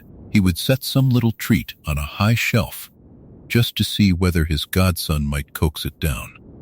And he would cheer as though at a Quidditch match, whenever Harry managed the smallest flicker of unbidden magic. Remus, gentler in his manner, watched with a quieter pleasure, and it was Remus who reminded them, in his soft and thoughtful way, that a child who is praised for his magic grows up unafraid of it, and that a child unafraid of his own gift becomes a wizard at ease in his own skin. He had seen, in his years, what fear could do to a person who possessed great power and had been taught to be ashamed of it. He was glad, more glad than he easily said, that Harry would never learn that particular sorrow. For the boy himself, of course, none of this was remarkable at all. He did not know that in some other telling of his life, in some colder house, a floating toy might have earned him a locked door and a long silence. He knew only that when strange and lovely things happened around him, the people he loved most laughed and held him close and told him he was clever. And so magic, for Harry, became braided together with warmth from his earliest days, inseparable from the feeling of being safe and being wanted. When the little accidental wonders came, they came wrapped in his mother's arms and his father's laughter, in the golden kitchen light and the smell of bread, in the comfortable ordinary happiness of a home that had never once made him doubt that he belonged there. There were evenings, after Harry had been put to bed, when James and Lily sat together in the quiet and spoke of it in low voices, of how quickly he was growing, of the gift they could already see in him. They spoke of Hogwarts, still years and years away, and of the boy he might become. And beneath their words there ran a current of something like wonder at their own good fortune, a quiet astonishment that they were here at all to watch their son grow, that the terrible night had passed and left them living, that they had been given all these ordinary days together when they might so easily have had none. They did not often speak of that directly, but it was there, in the way Lily lingered at the door of Harry's room, in the way James checked once more on the sleeping boy before he himself went to bed. Every small magic their son performed was, to them, a small miracle set upon a larger one, a bright thread woven through the greater gift of simply being alive to see it. And Harry slept through all of it, unknowing and content, his little stag on the pillow beside him, the last of some fading enchantment, glimmering faintly in the dark of his room before it, too, softened and went out. He was a boy in whom magic was waking, gently, in a house where every waking wonder was met with love, and that, more than any single spell, was the truest magic of his childhood, the thing that would shape the man he grew to be. The years turned, as years do, slow and sweet, and each one carried Harry a little closer to a day that his parents had begun to speak of in hushed and hopeful tones, a day when a certain letter would arrive. Up next in Chapter 10, The Letter That Still Came, will follow the morning of Harry's 11th birthday and the joyful arrival of the letter that a whole family had been waiting for. The letter came on the morning of the 31st of July, on Harry's 11th birthday, as everyone in the house had known it would. There was no surprise in it, not really, and yet there was every kind of joy. For as long as Harry could remember, he had known that he was a wizard, that his mother and his father had gone to a school called Hogwarts when they were young, and that one day, when he turned 11, a letter would come for him too. He had grown up with the certainty of it the way other children grow up, knowing that autumn follows summer. And still, when the day at last arrived, the whole household woke with a bright and fluttering excitement, as though the thing they had always expected had somehow managed to remain a wonder. Lily was awake before anyone, as she often was, and she stood at the kitchen window in the soft gray light of early morning, watching the sky. She had risen early, not because she doubted the letter would come, but because she wanted to see it arrive, wanted to be there for the first moment of a milestone she had waited 11 years to share with her son. James came down not long after, his hair even more untidy than usual, and he stood beside her with his arm about her shoulders, and the two of them watched the window together and said very little, because there was a fullness in the morning that did not need many words. Harry woke to the smell of breakfast and to the particular feeling that a birthday carries, that lightness in the chest that even the oldest of us can still remember. He came down the stairs in his pajamas, his dark hair sticking up in every direction, just as his father's always had, the faint thin scar on his forehead half hidden beneath it, and he was met at once with the warm chorus of a family wishing him a happy birthday. There were presents on the table, small and thoughtfully chosen, and there was a cake that Lily had made the evening before. But everyone in the room knew that the true gift of this particular birthday was still on its way, borne on brown wings somewhere over the fields of Godric's Hollow. They did not have to wait long. The owl arrived while Harry was halfway through his breakfast, sweeping in through the open kitchen window with a soft rush of feathers and settling neatly upon the back of a chair. It carried in its beak a heavy envelope of yellowish parchment, addressed in bright green ink, and when Harry saw it, he went very still, his spoon forgotten in his hand. He knew what it was. He had known his whole life that it would come, and yet to see it there, real and solid and addressed to him, to Mr. H. Potter, was a thing that took his breath for a moment and filled his eyes with a bright, astonished light. Lily lifted the letter gently from the owl and gave the bird a piece of bacon for its trouble, and then she placed the envelope into her son's hands and stepped back so that he might open it himself. Harry turned it over, feeling the weight of it, tracing the wax seal on the back, the crest with its lion and eagle and badger and serpent gathered around a great letter H. His parents watched him, and Sirius, who had come by that morning especially, and now leaned in the doorway with a broad grin, watched him too, and the whole kitchen seemed to hold its breath as the boy broke the seal and drew out the letter and read the words he had waited so long to read, that he had been accepted at Hogwarts School of Witchcraft and Wizardry. There was a great deal of laughter after that, and some cheering from Sirius, and Harry read the letter aloud to himself under his breath, and then read it again, as though he could not quite believe that the parchment might not vanish if he looked away. James took the letter and read the list of the things Harry would need: the robes, and the cauldron, and the books, and the wand. And as he read, a softness came into his face, for it was the very same list, near enough, that he had read himself 30 years before, and he found himself remembering the boy he had once been, standing in a different kitchen with a letter just like this one in his hands. That was the true sweetness of the morning, the way the letter reached backward as well as forward. For James and Lily, watching their son hold his acceptance to Hogwarts, was to stand in two times at once, the present and the long-ago past folded gently together. Lily remembered the day her own letter had come, remembered the wonder and the fear of it, a girl who had not known she was a witch until a strange messenger arrived to tell her so. A girl stepping through a door into a world she had not known existed. Her son's path was gentler than her own had been, for he had always known where he belonged. And yet, the letter meant the same thing it had always meant. It meant that childhood was turning towards something larger. It meant that Hogwarts was waiting. They spoke, over breakfast and long after, of the school Harry would soon see for himself. James told him of the great hall with its ceiling enchanted to mirror the sky, of the moving staircases that liked to shift beneath your feet, of the lake and the forest and the towers. Lily told him of the greenhouses and the library and the kindly ghosts who drifted through the corridors.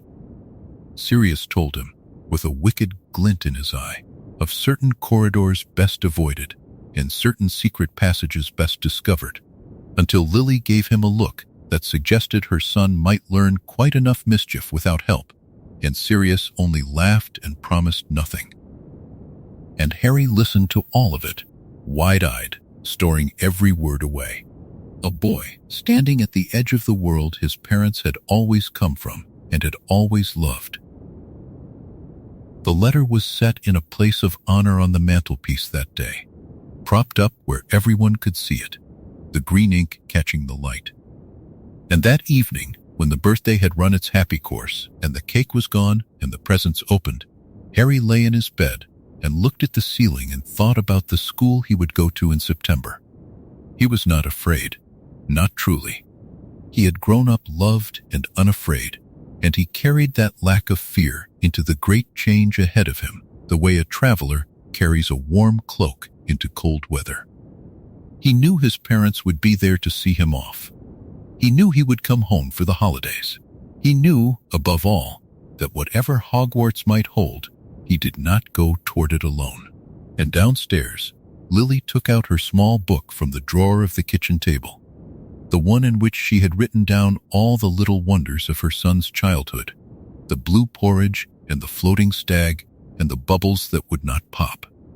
And beneath the last of them, she wrote a single line for that day, that the letter had come, and that Harry was going to Hogwarts.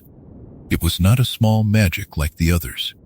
It was the beginning of everything the others had been leading toward. She closed the book and held it a moment in her hands, feeling the weight of all the years gathered inside it. And then she went up to look in on her sleeping son, as she always did, before the house grew dark and quiet for the night. And as she stood in his doorway, watching the slow rise and fall of his breath, she thought that there could be no gentler beginning than this. A boy who went toward his first great adventure carried on nothing heavier than joy. Up next in Chapter 11, Platform 9 3/4. Together, we'll walk with the whole family through the barrier at King's Cross and stand on the crowded platform for the loving farewell before the Scarlet Train. The 1st of September arrived clear and bright, and the Potter household woke early, for there was a train to catch and a great new chapter to begin. Harry's trunk had been packed and repacked more than once in the days before, and now it stood by the door, heavy with robes and books and a shining new cauldron, with a wand tucked carefully in its case, and with the small assortment of treasures that a boy cannot bear to leave behind. There was breakfast, though Harry was too excited to eat very much of it. And there was the particular bustle of a morning when everyone has somewhere important to be. And beneath all of it there ran a quiet thread of feeling that no one quite spoke aloud, the sweet ache of a first parting drawing near. They traveled to London together, the whole family, and made their way through the great echoing spaces of King's Cross Station. It was a strange and wonderful thing to move through the ordinary crowds of travelers, none of whom had any notion that a boy pushing a trolley laden with an owl in a cage was about to vanish into a world they could not see. James walked beside his son with an easy confidence, for he had made this journey many times himself, and Lily kept a gentle hand at Harry's shoulder. And between the two of them, the boy felt the crowds and the noise become nothing to be afraid of at all, only the outer edge of a marvel he was about to step into. The barrier between platforms 9 and 10 looked, to any passing eye, like nothing more than a solid pillar of brick. But Harry had been told what to do, and more than that, he had his father and his mother beside him to show him. James went first with the trolley, walking straight at the barrier as though it were not there. And to Harry's delight and only faint surprise, his father simply passed through the seemingly solid wall and was gone. Then, it was Harry's turn, and Lily walked with him, her hand steady on his arm, and together they went at the barrier and through it, and the ordinary station fell away behind them. And there before them lay platform 9 3/4. It was a sight to fill any young heart. A great scarlet steam engine stood waiting at the platform, gleaming in the morning light, and thick white smoke drifted over the heads of a crowd of witches and wizards and their children. There were cats winding between the legs of the travelers, and owls hooting crossly to one another, and the chatter of 100 reunions and farewells all mingled together beneath the sign that read Hogwarts Express. Harry stood and drank it in, the color and the noise and the wonder of it. And he felt his father's hand come to rest proudly on his shoulder, and he heard his mother laugh softly at the look on his face, and he thought that he had never in his life seen anything so splendid. They were not the only family gathered on the platform, of course. Near them stood a cluster of red-haired figures, a plump and kindly witch shepherding a great many children, several of them clearly bound for the train. One of them, a boy of Harry's own age, with a smudge of something on his nose and a nervous, eager brightness about him. This was Ron Weasley, though Harry did not yet know his name, and the two boys caught each other's eye across the steam and the crowd in the way that children sometimes do, a small, silent recognition passing between them. It would not be long before they truly met, in a compartment of the train where a shared journey would begin a friendship neither could yet imagine. But for now they only glanced and looked away, and the moment passed like a seed dropped quietly into good soil. There was another child on the platform who would come to matter a great deal, though Harry did not see her then. A girl with a great deal of bushy brown hair and a heavy stack of books. A girl born to a family with no magic in it at all, stepping for the very first time onto a platform that ought not to exist. Hermione Granger stood close to her wondering parents, clutching her ticket, half nervous and half fiercely determined. And though she and Harry did not meet in that crowded hour, the same train would carry them both, and the same school would gather them together, and the threads of 3 lives were already unknowing, beginning to draw toward one another. But all of that lay ahead, in compartments and corridors not yet reached. For now there was the platform, and the whistle beginning to sound its warning, and the harder, sweeter business of goodbye. Harry's trunk was lifted aboard the train with a wave of James's wand, and the owl was settled, and then there was nothing left to do but the parting itself. Lily knelt down before her son, there on the crowded platform amid the steam, and she straightened the collar of his jacket the way mothers do, and she looked at him with a love so plain and so complete that it needed no words at all. She told him softly to be good, and to be brave, and to write to them, and that they would see him at Christmas, and that they were proud of him, so very proud. And Harry, his throat tight, nodded and held on to her for a long moment before he let go. James crouched beside them and gripped his son by the shoulders and told him, with a grin that could not quite hide the shine in his eyes, that Hogwarts was going to be the finest years of his life, and that he was to enjoy every moment of them, and that if he happened to find any of the secret passages his father had once known, he was to write and tell him at once. And Harry laughed through the tightness in his chest, and the goodbye became a little lighter for it, which was exactly what James had intended. For it is a father's oldest kindness to make his child laugh at the moment of parting, so that the leaving carries joy in it as well as sorrow. The whistle sounded again, longer now, and there was a great flurry of last farewells all up and down the platform. And Harry climbed aboard the scarlet train and made his way to a window and leaned out of it to look back at his parents one last time. There they stood, James and Lily Potter, together on the platform, their son's whole world gathered into two figures growing slowly smaller as the train began to move. They waved, and Harry waved back, and he kept waving until the platform curved away out of sight, and the station was gone, and there was only the countryside sliding past the window, green and golden in the morning sun. He did not feel alone. That was the great gift of it, the thing that his whole childhood had given him. He was going away from home for the first time, out into a vast new life.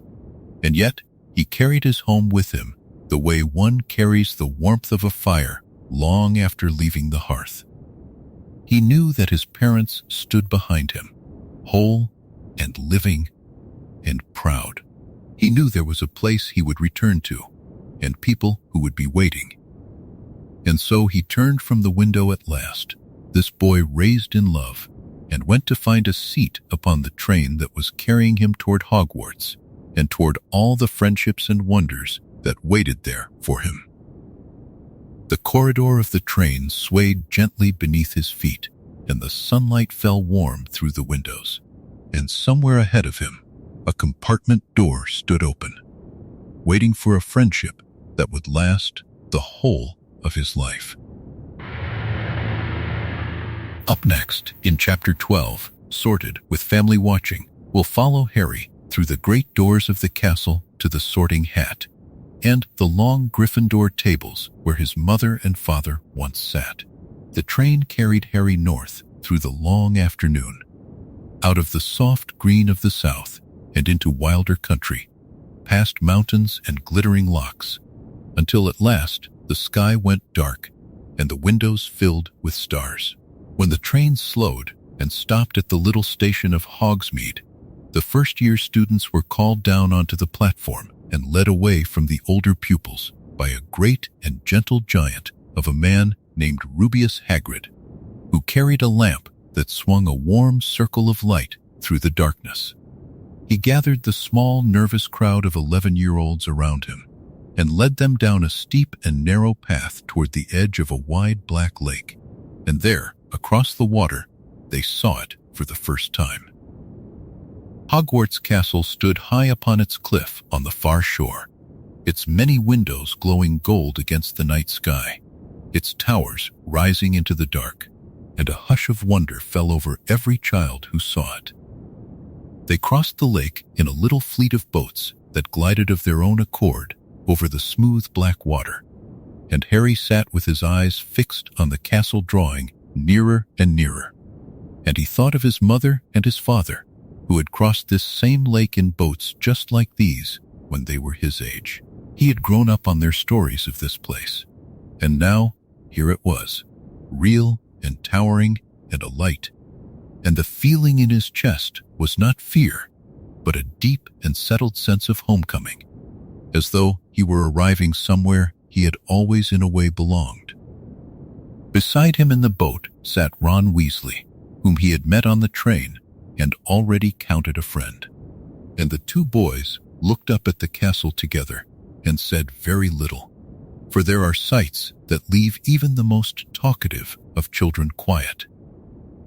The boats carried them to a hidden harbor beneath the castle, and up they went, through a great front door and into an entrance hall so vast that the ceiling was lost in shadow far above. There a tall and stern-faced witch named Professor McGonagall met them and told them, in a voice both crisp and not unkind, that in a few moments they would pass through the doors ahead and be sorted into their houses. She spoke of the 4 houses, of Gryffindor and Hufflepuff and Ravenclaw and Slytherin, of how each had produced witches and wizards of great renown, and of how their houses would be something like their family within the castle walls. And Harry, hearing the word family, felt a small, warm certainty settle over him, for he knew already, as surely as he knew anything, which house he hoped to join. Then, the great doors opened, and the first years walked into the great hall, and Harry saw it at last. The room his parents had described to him so many times that he felt he had seen it already. Thousands of candles floated in the air above 4 long tables, and the ceiling overhead was enchanted to look like the sky beyond, a deep velvet black scattered with stars, so that the whole hall seemed open to the heavens.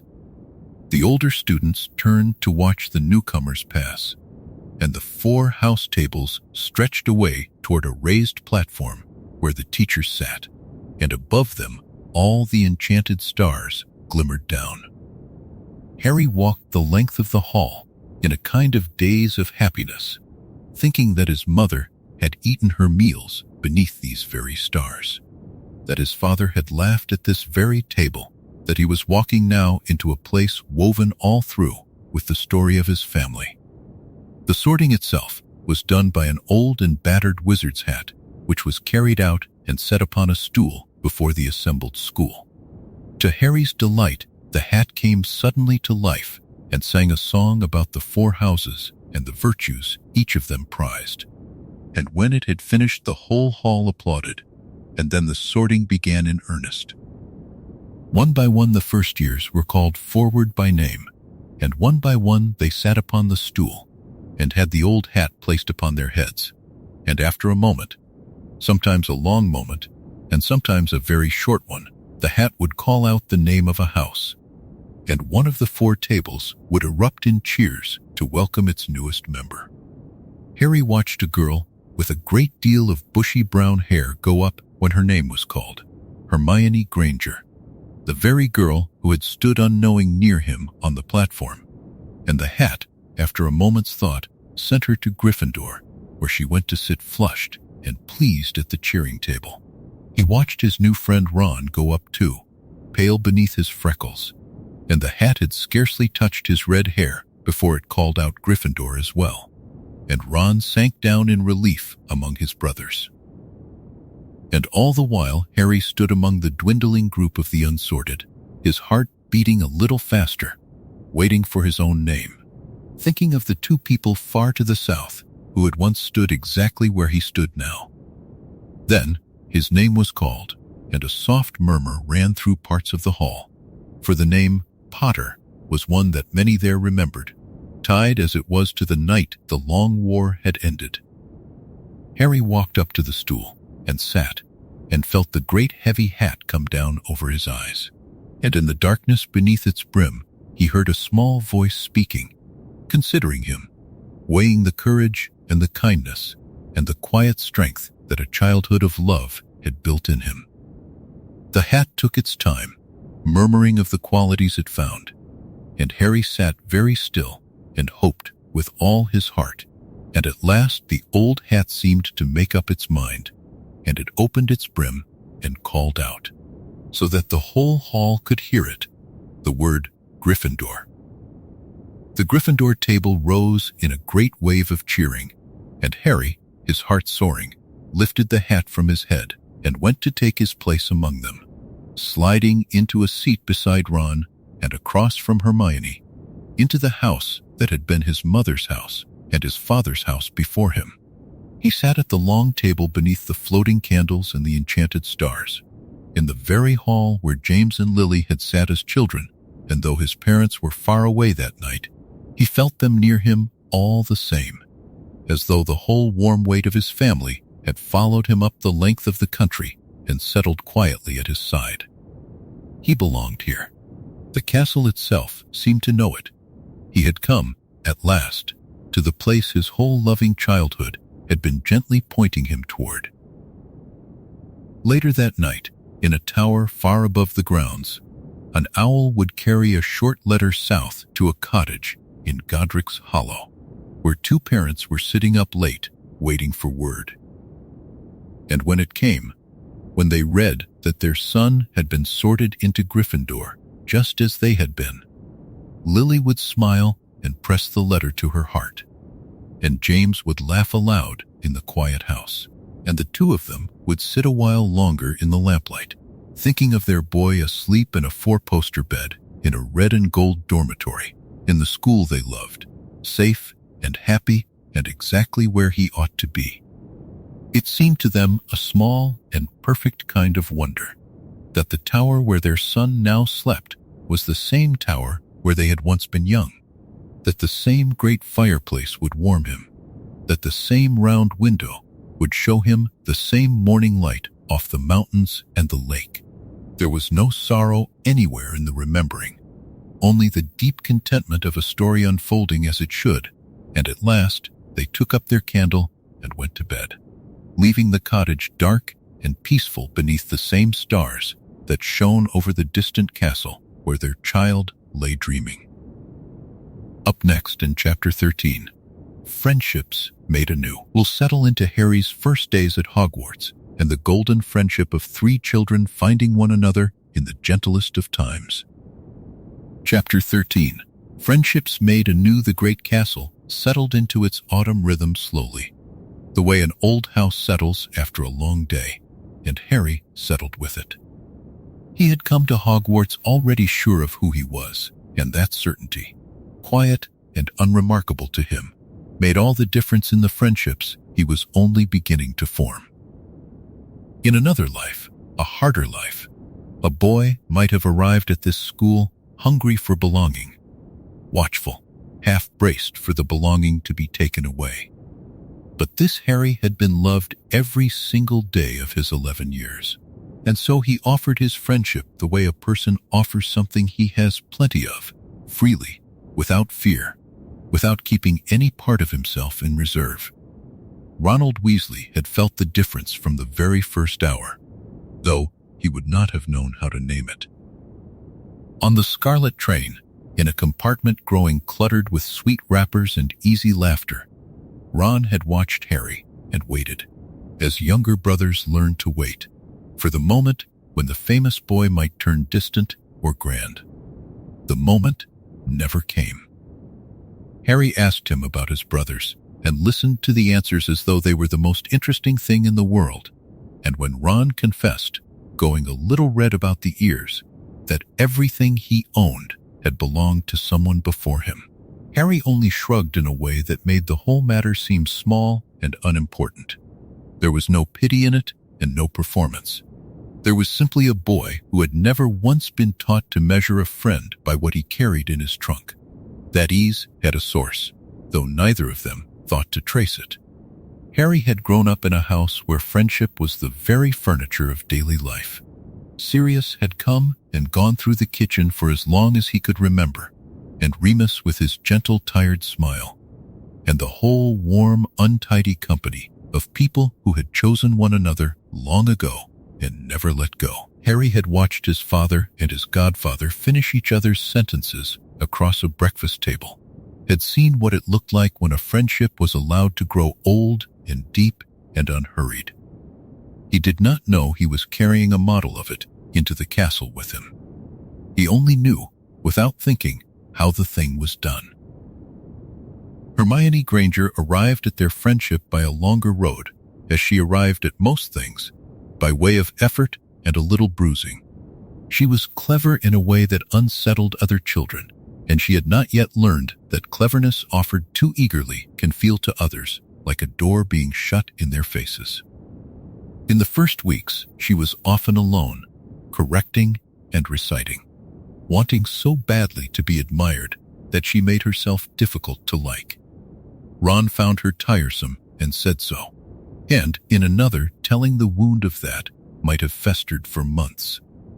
But Harry, who had been raised by a mother who was herself the cleverest witch of her year and had never once been made to feel small for it, saw Hermione differently.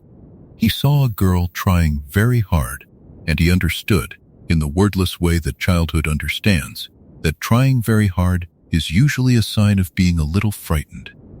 So he was kind to her before there was any reason to be, and kindness offered without reason is the rarest and most disarming thing a lonely child can receive. When the three of them were at last thrown together by one of those small crises that bind 11-year-olds for life, a frightening evening and a shared secret and the enormous relief of having survived it together. The friendship that formed was the same golden thing it had always been meant to be. But it formed a little sooner, and a little more gently, and with a little less of the wariness that hardship stitches into people. Hermione discovered that her cleverness could be a gift she gave, rather than a wall she hid behind. Ron discovered that being ordinary in a family of the remarkable did not make him ordinary at all. And Harry, at the center of it, discovered nothing new, only confirmed something he had always known, that the world was mostly full of people worth loving if you gave them the chance. The letters he sent home carried the shape of these new bonds, and they were read aloud in a kitchen far away with great tenderness. Lily smiled over the descriptions of Hermione and recognized in them a younger version of herself, and James laughed at Ron and declared him a boy after his own heart. And Sirius wanted to know at once whether the three of them had gotten into any proper trouble yet, and seemed almost disappointed to hear that they had not, or not much. There was a sweetness in it that ran both ways. Harry was making his own friendships now, out in the wide world beyond the front door, and the family that had given him the gift of knowing how did not begrudge him a moment of it. They had always meant for this to happen. They had raised him, without ever saying so, to be able to leave the warmth of home and carry it outward into other people's lives. And so the trio moved through their first autumn together, three children who fit one another the way certain stones fit a certain wall. Ron with his loyalty and his blunt good humor and his unexpected talent for seeing the shape of a problem. Hermione with her books and her fierce, careful mind, and, underneath it, a heart that had only wanted a place to put its loyalty. And Harry between them, steady, open, unguarded in a way that would have surprised anyone who knew the other version of his story. He did not flinch from closeness.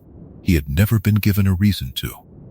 When Ron was homesick, Harry knew how to sit with him without making it worse. When Hermione's pride was stung, Harry knew how to let her recover without anyone naming the sting aloud. These were not skills a child usually possessed. They were the quiet inheritance of a house that had known how to love. There would be difficulty ahead for the three of them, of course. Friendship is not a smooth road, and there would be quarrels and sulks and long afternoons of wounded silence, as there are between all people who matter to one another. But the foundation was sound, and it had been laid early, and it had been laid in warmth rather than in shared wounding. Where another Harry had bound himself to his friends partly through the fellowship of the hurt, this Harry bound himself to them through the simpler and sturdier fellowship of the glad. They liked one another. They chose one another, again and again, in 100 small, ordinary ways, and the choosing was the whole of it. The castle kept its slow autumn watch over them, the candles floating in the great hall, the staircases turning on their patient hinges, the lake going silver and then gray as the days drew in. Somewhere far above the towers, the first cold stars of the season came out, and 3 first years walked back to their common room together, tired and full of supper, and entirely unaware that they were living through the founding days of a friendship that the years would only deepen. Harry looked up at those stars as he walked, and thought, without much thought at all, that he was happy. It was such a familiar feeling that he barely noticed it. He had been happy his whole life. He simply did not yet know how uncommon that made him. Up next, in Chapter 14, The Shadow That Still Watched, we'll turn our gaze from the bright warmth of new friendship to the quieter thing that stirred at the edges of the peace, the remnant of an old darkness that had not, whatever the world believed, entirely gone. Chapter 14, The Shadow That Still Watched Far from the warm bustle of the castle. In the quiet places where wise people keep their most careful thoughts, there lived a knowledge that the world at large did not share. The world believed the danger was over. It had believed so for 10 happy years. On the night the Dark Lord's curse rebounded and his body was undone, the wizarding world had let out a long breath it seemed to have been holding for a generation. And in the morning it had begun, gladly and a little dizzily, to forget. But there were a few who did not forget, and chief among them was the old headmaster, whose blue eyes had seen more winters than most, and who understood that some evils do not die simply because their bodies do. Albus Dumbledore had never quite been able to rest in the peace that everyone else enjoyed. He was grateful for it, deeply and truly grateful, for he had loved James and Lily Potter and had wept privately with relief to learn that the young family had greeted the dawn together. But gratitude and vigilance are not enemies, and the same mind that could feel the one could not stop attending to the other. He had studied the Dark Lord for a very long time, longer than anyone living, and he had come to suspect something about the manner of his passing that troubled him in the small hours. The body had been destroyed. The man had not, in the fullest sense, been ended. Something of him lingered, thin and patient and hidden, in places scattered across the world.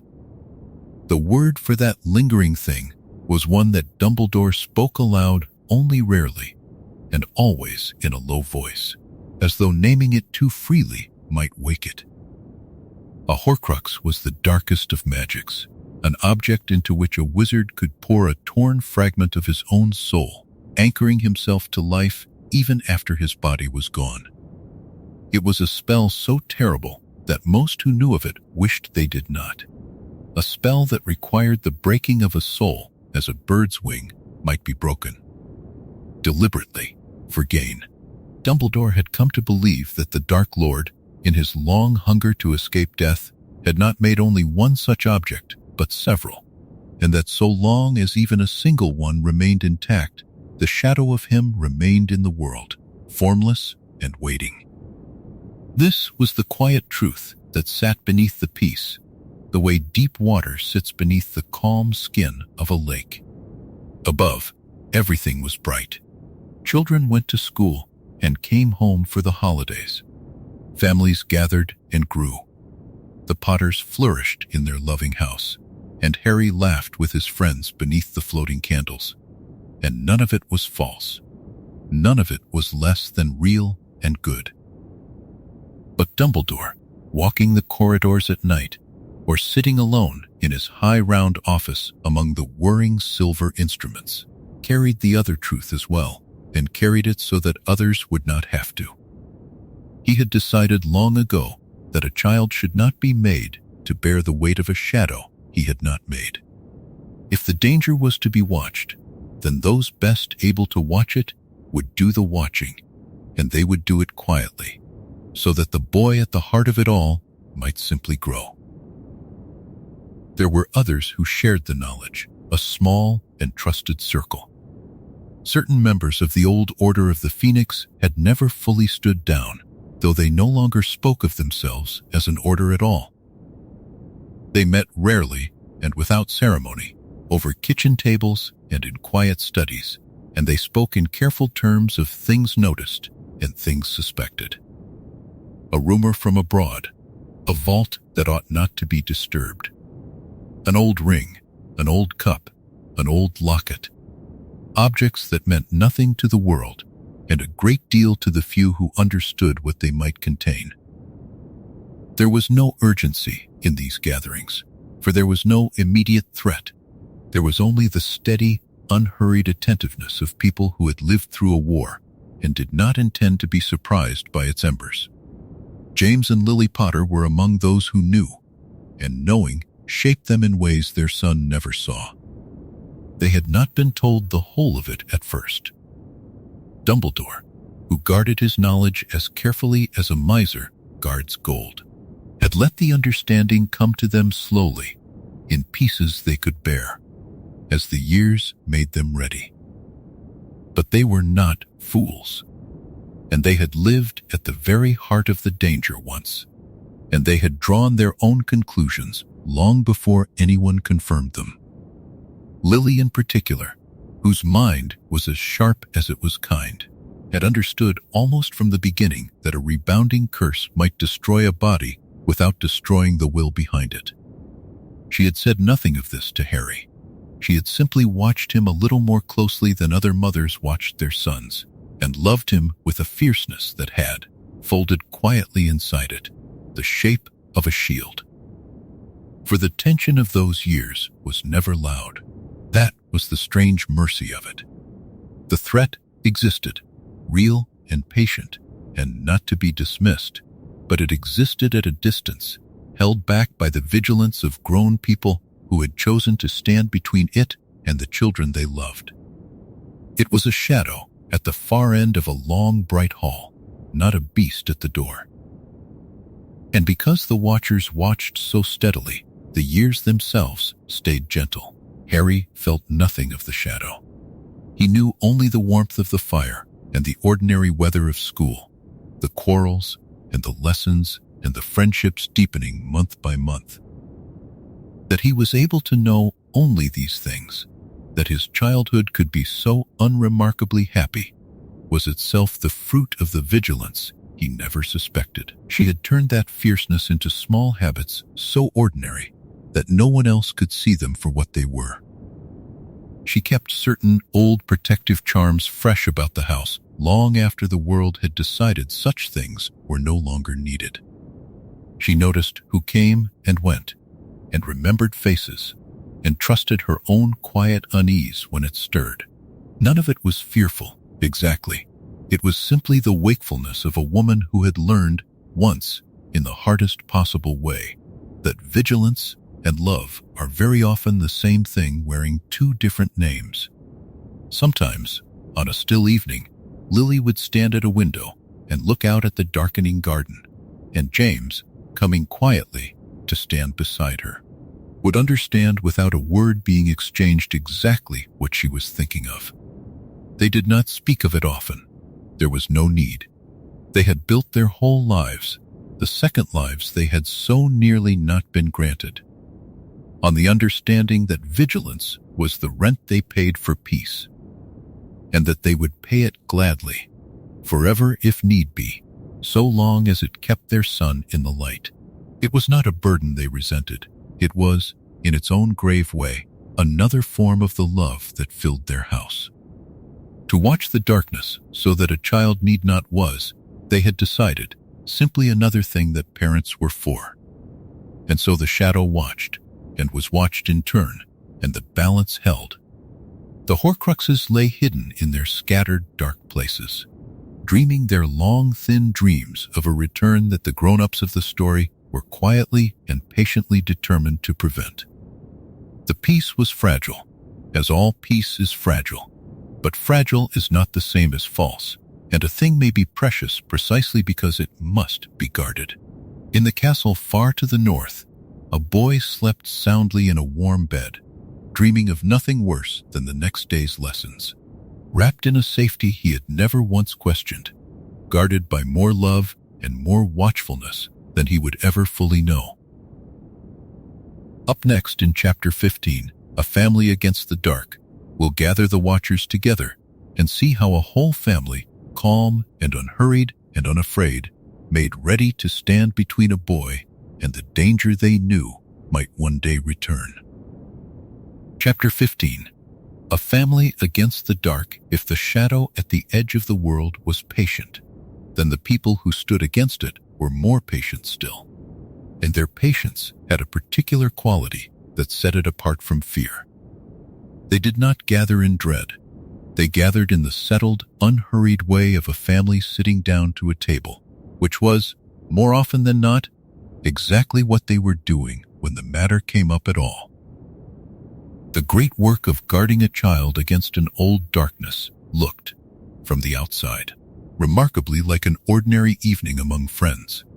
There was tea, there was laughter that had nothing to do with the danger, and woven quietly through it, so gently that a passing stranger would never have seen it, there was the steady thread of people making ready. James Potter had grown into his second life the way a river grows into a wider valley, spreading out, deepening, losing none of its old brightness, but gaining a great deal of ground. The boy who had once been all quickness and mischief was a man now, and fatherhood had settled him without dulling him. He still laughed easily, still could not resist a joke even in a serious moment, still moved through a room as though he half expected it to become fun at any second. But underneath the lightness there was iron, and the iron had a purpose. When the small circle of trusted people spoke in low voices of things noticed and things suspected, James listened with a stillness that those who had known him at school would scarcely have recognized. He had something to protect now that mattered more to him than his own life. And a man who loves like that grows very calm about danger, because panic is a luxury he can no longer afford. Lily was the quiet center of it all, as she had always been. Where James burned, Lily glowed, steady and warm and impossible to put out. She had the kind of mind that saw a whole problem at once, all its edges and all its hidden corners, and she had turned that mind, over the long peaceful years, toward the thing that most people preferred not to think about. She read old books that few others would touch. She asked careful questions of people who knew careful answers. She did not do this out of any love for darkness, for she loved darkness not at all, but out of the simplest motive in the world, which was that she had a son, and she meant for him to grow up and grow old and outlive her by many decades as children are meant to do. There was nothing frantic in her study. It was the slow, thorough, unshakable work of a mother, building a wall one stone at a time and meaning it to last. Sirius Black brought to the family council the thing it might otherwise have lacked, which was fire. He had never been a patient man, and the years, which had taught him a great deal, had not taught him that. But time had turned his old recklessness into something more useful, a kind of fierce readiness, a sense that if the darkness ever did come again, he would like nothing better than to meet it at the door. He doted on his godson with an intensity that bordered on the comical, and the whole of that devotion had a hard, bright edge to it. For a man who loves a child that much is a man who has quietly decided, somewhere deep down, that he will simply not permit the world to harm him. Sirius was the one who chafed at waiting, who wanted to hunt the danger down rather than watch it, and it fell to the others, gently and often, to remind him that patience was itself a kind of courage, and the harder kind at that. Remus Lupin was the balance to Sirius, as he had always been. Where Sirius pushed, Remus steadied. He was the one who thought 3 steps further down every road, who asked the quiet questions that turned a rash plan into a wise one, who could be counted on to say the difficult, sensible thing when everyone else was carried away. He had suffered much in his life, and suffering had made him neither bitter nor soft, but simply deep, a still pool of a man in whom the others found their reflection and their sense. When the family spoke of the danger, it was often Remus who shaped the speaking, who kept the fear from curdling into recklessness and the patience from softening into neglect. He held the middle, and the middle, in such matters, is where wisdom usually lives. And around this inner four gathered the wider circle, the trusted few who had stood together in harder days and stood together still. They did not call themselves anything grand. They met when there was reason and rested when there was not. Dumbledore moved among them like a careful gardener among his plants, giving each what it needed and no more, sharing his knowledge in measured portions, guiding without ever seeming to command. Under his hand, the loose company of watchers became something quietly formidable. Not an army, for no army was needed, but a network of eyes and hands and minds spread across the country and beyond, attentive to any stirring of the old shadow, ready to act long before any child could come to harm. What bound them all, and what made their vigilance so different from mere anxiety, was the shape of their intention. They were not preparing to send a boy out to fight. That was the whole of it. The thing that changed everything. In another telling, a darker telling, the weight of the ending had come to rest on the thin shoulders of a child, and the grown-ups, for all their love, had not been able to lift it from him. But here the grown-ups had lifted it, deliberately and completely, and settled it upon their own broad and willing backs. Whatever was coming, if anything came at all, would be met by parents and godfathers and old soldiers who had chosen this burden with their eyes open. The boy would grow. That was the point of everything they did. The boy would simply grow and go to school and come home and be a boy, while the people who loved him kept the darkness at a distance with their patient, tireless, unglamorous care. There was a particular evening, one among many, that held the whole of it in a single unremarkable hour. The four of them sat together late, the fire burning low, the house quiet with the good quiet of a home where a child sleeps safely upstairs. They had been speaking, in their careful way, of something noticed and something to be watched. And then the speaking had drifted, as it always did, into other things, into old jokes and older memories, into the long, comfortable shorthand of people who have loved one another for most of their lives. The danger did not vanish from the room. It simply took its proper place, which was small and far away and outnumbered. Four people who had once nearly lost everything sat in the warmth they had been given back and made ready, without fear, to defend it. Somewhere above them, in the dark and peaceful house, Harry slept and knew nothing of the council below and needed to know nothing. That was the gift they gave him, the same gift they gave him every day, the gift of a childhood unshadowed. He would learn, in time, something of what had been kept from him, but he would learn it as a young man already grown strong and whole and glad, and he would understand then that he had been standing all his life in the shelter of a love that had quietly refused to let the dark come near. Up next in Chapter 16, Growing Up Between Two Worlds, we'll follow that sheltered boy through the turning years, the school terms and the summer's home, and watch him grow into a young man shaped by both his gifts and the loving house that made him. Chapter 16, Growing Up Between Two Worlds. A boy does not grow all at once. He grows the way a season turns, so slowly that no single day seems different from the last. And then one morning the people who love him look up and find that the child they remember has quietly become someone taller, someone with a longer stride and a lower voice, and thoughts they cannot always follow. So it was with Harry through the turning years, the years that carried him from a small excited first year into a young man with the beginnings of a jaw and the whole of a good heart.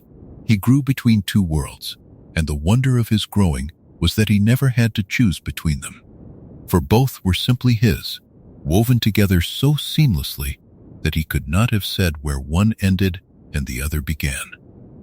There was the world of Hogwarts, which claimed him from the 1st of September to the edge of summer, term after term, year after year. It was a world of stone corridors and moving staircases, of the great hall glowing at supper and the library hushed at dusk, of friendships that deepened with every shared trouble and every shared triumph. Harry moved through it with the unhurried confidence of a boy who had never once doubted that he belonged. He learned the shapes of spells and the tempers of teachers, learned which passages were quickest and which portraits could be trusted with a secret.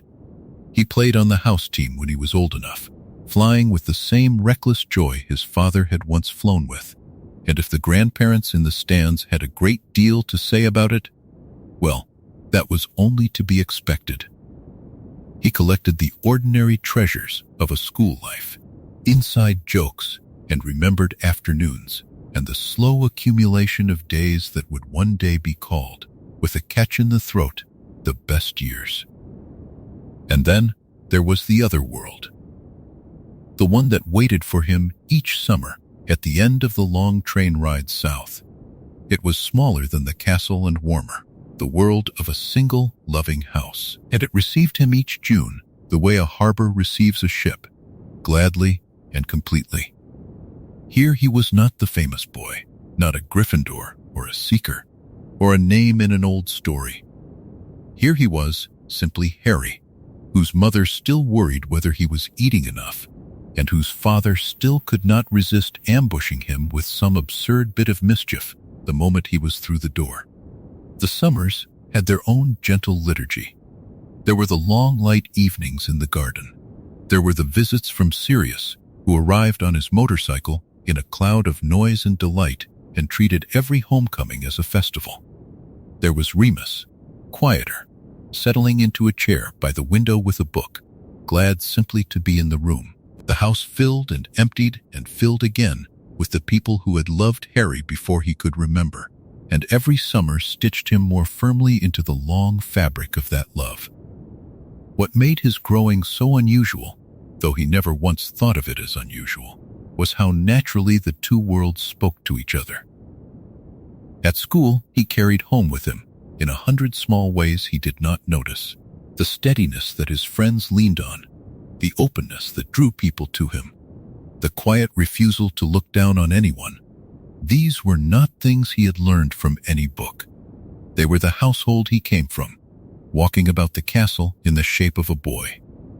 And at home, he carried school with him too, arriving each summer a little older, a little more himself, full of stories and complaints and enthusiasms that his parents received with an interest that never once flagged. He was becoming his own person, separate from them, as children must, and they watched it happen with the particular joy of parents who had once feared they would never see it at all. For that was the thing that lived beneath every ordinary moment, unspoken and enormous. James and Lily had so nearly not been given any of this. There had been a night, long ago, when the whole of it had hung by a thread thinner than any of them cared to remember. And so they never quite took the ordinary for granted, the way most parents, blessedly, are able to. When Harry slouched at the breakfast table, or grumbled about his homework, or grew briefly sullen in the way of all young people testing the edges of themselves, his parents did not sigh as other parents sighed. Somewhere underneath, in a place they rarely spoke of, they marveled. Here was their son, grown moody and gangly and gorgeously ordinary, and every ounce of that ordinariness was a gift they had once been within a breath of losing. They let him be difficult when he needed to be difficult. It seemed to them a small price, and a precious one. The years textured him in the way years do. He grew taller than his mother, and then, to his father's loud dismay, nearly as tall as his father. His voice deepened, and his interests widened, and the small hurts and joys of adolescence came and went across his face like weather. He fell in and out of the ordinary preoccupations of a young man, and his parents watched with amusement and tenderness and the occasional carefully hidden pang. For there is no watching a child grow up without some quiet mourning for the child he no longer is. But the mourning was gentle, and it was always outweighed, for what was arriving in the place of the child was so plainly good. He was turning into a young man they liked, and not only loved. That is a distinction parents feel keenly, and it is not always granted, and they knew their good fortune in it. His gifts grew alongside him. The magic that had first shown itself as a levitating toy or a changed color now steadied into real and considerable skill. He was talented, more talented than he knew, the inheritor of a father's daring, and a mother's precision both. But the household had raised him to wear his gifts lightly, to see them as something he had rather than something he was. And so his growing power never curdled into pride. He remained, at the core of him, the boy who had always known he was loved, and a person who knows that has little need to prove anything to anyone. His teachers saw it. His friends saw it. Even the wider world, glancing now and then at the famous boy grown into a promising young man, saw a steadiness in him that it could not quite account for, and did not know to trace back to a warm kitchen and a garden full of summer light. And so the years wove their two worlds into one life, term and summer, castle and home, magic and love, until it became impossible to say where the young man ended and his good fortune began. He stood at the threshold of adulthood whole, in a way that few are whole, unbroken, unhaunted, carried this far by hands that had never once let go. The shadow at the edge of the world still waited, and the grown-ups who loved him still watched it, and all of that remained true. But so did this, and this was the larger truth, that a boy had been allowed to grow up happy, and had done it, and was becoming a good man in the doing. The rest, whatever the rest turned out to be, would be met when it came. For now there was only the long, gentle unfolding of a well-loved life. Up next in Chapter 17, the Order of the Phoenix reformed for a gentler war, we'll see the old fighters gather once more, this time armed with foreknowledge and unity, quietly taking up the burden so that the young man they cherished might never have to. There is a particular kind of quiet that gathers in an old house when trusted people fill it again, and that quiet had settled over number 12, Grimmauld Place, in the years when Harry was growing tall. The Order of the Phoenix, which had once fought the Dark Lord in fear and scattering, was reformed now under gentler stars. It met not in desperation, but in patience, not to mourn, but to prepare, and the difference was written into the very walls.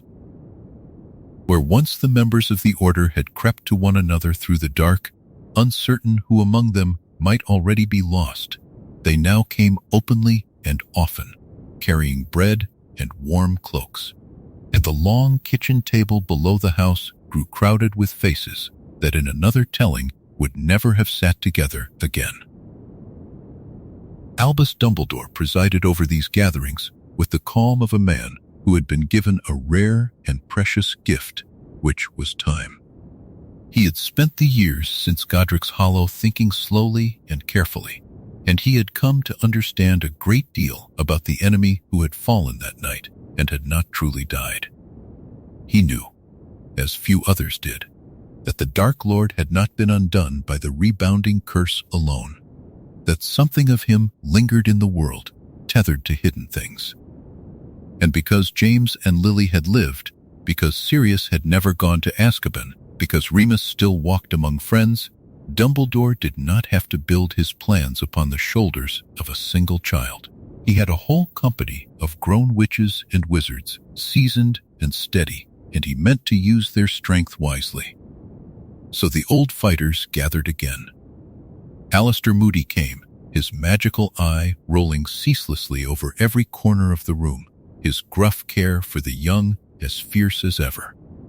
Minerva McGonagall came from Hogwarts when the school allowed it, sharp and upright and utterly reliable.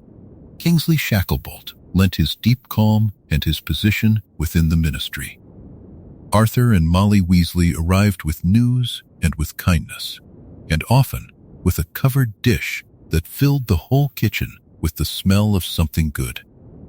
Hestia Jones and Emmeline Vance and Daedalus Diggle took their places, and old Elphias Doge, Dumbledore's oldest friend, sat near the head of the table with his watery eyes shining. They were older now, all of them, and the years had softened some of their edges, but there was a unity among them that the First Order had rarely been allowed. James Potter sat among them not as a grieving legend, but as a living man, and that alone changed the temper of every meeting. He had grown from the reckless boy of Hogwarts into someone steadier, though the old spark of mischief still surfaced in him when the hour grew late and the talk turned lighter. Lily sat beside him, and her mind was as quick and searching as it had ever been.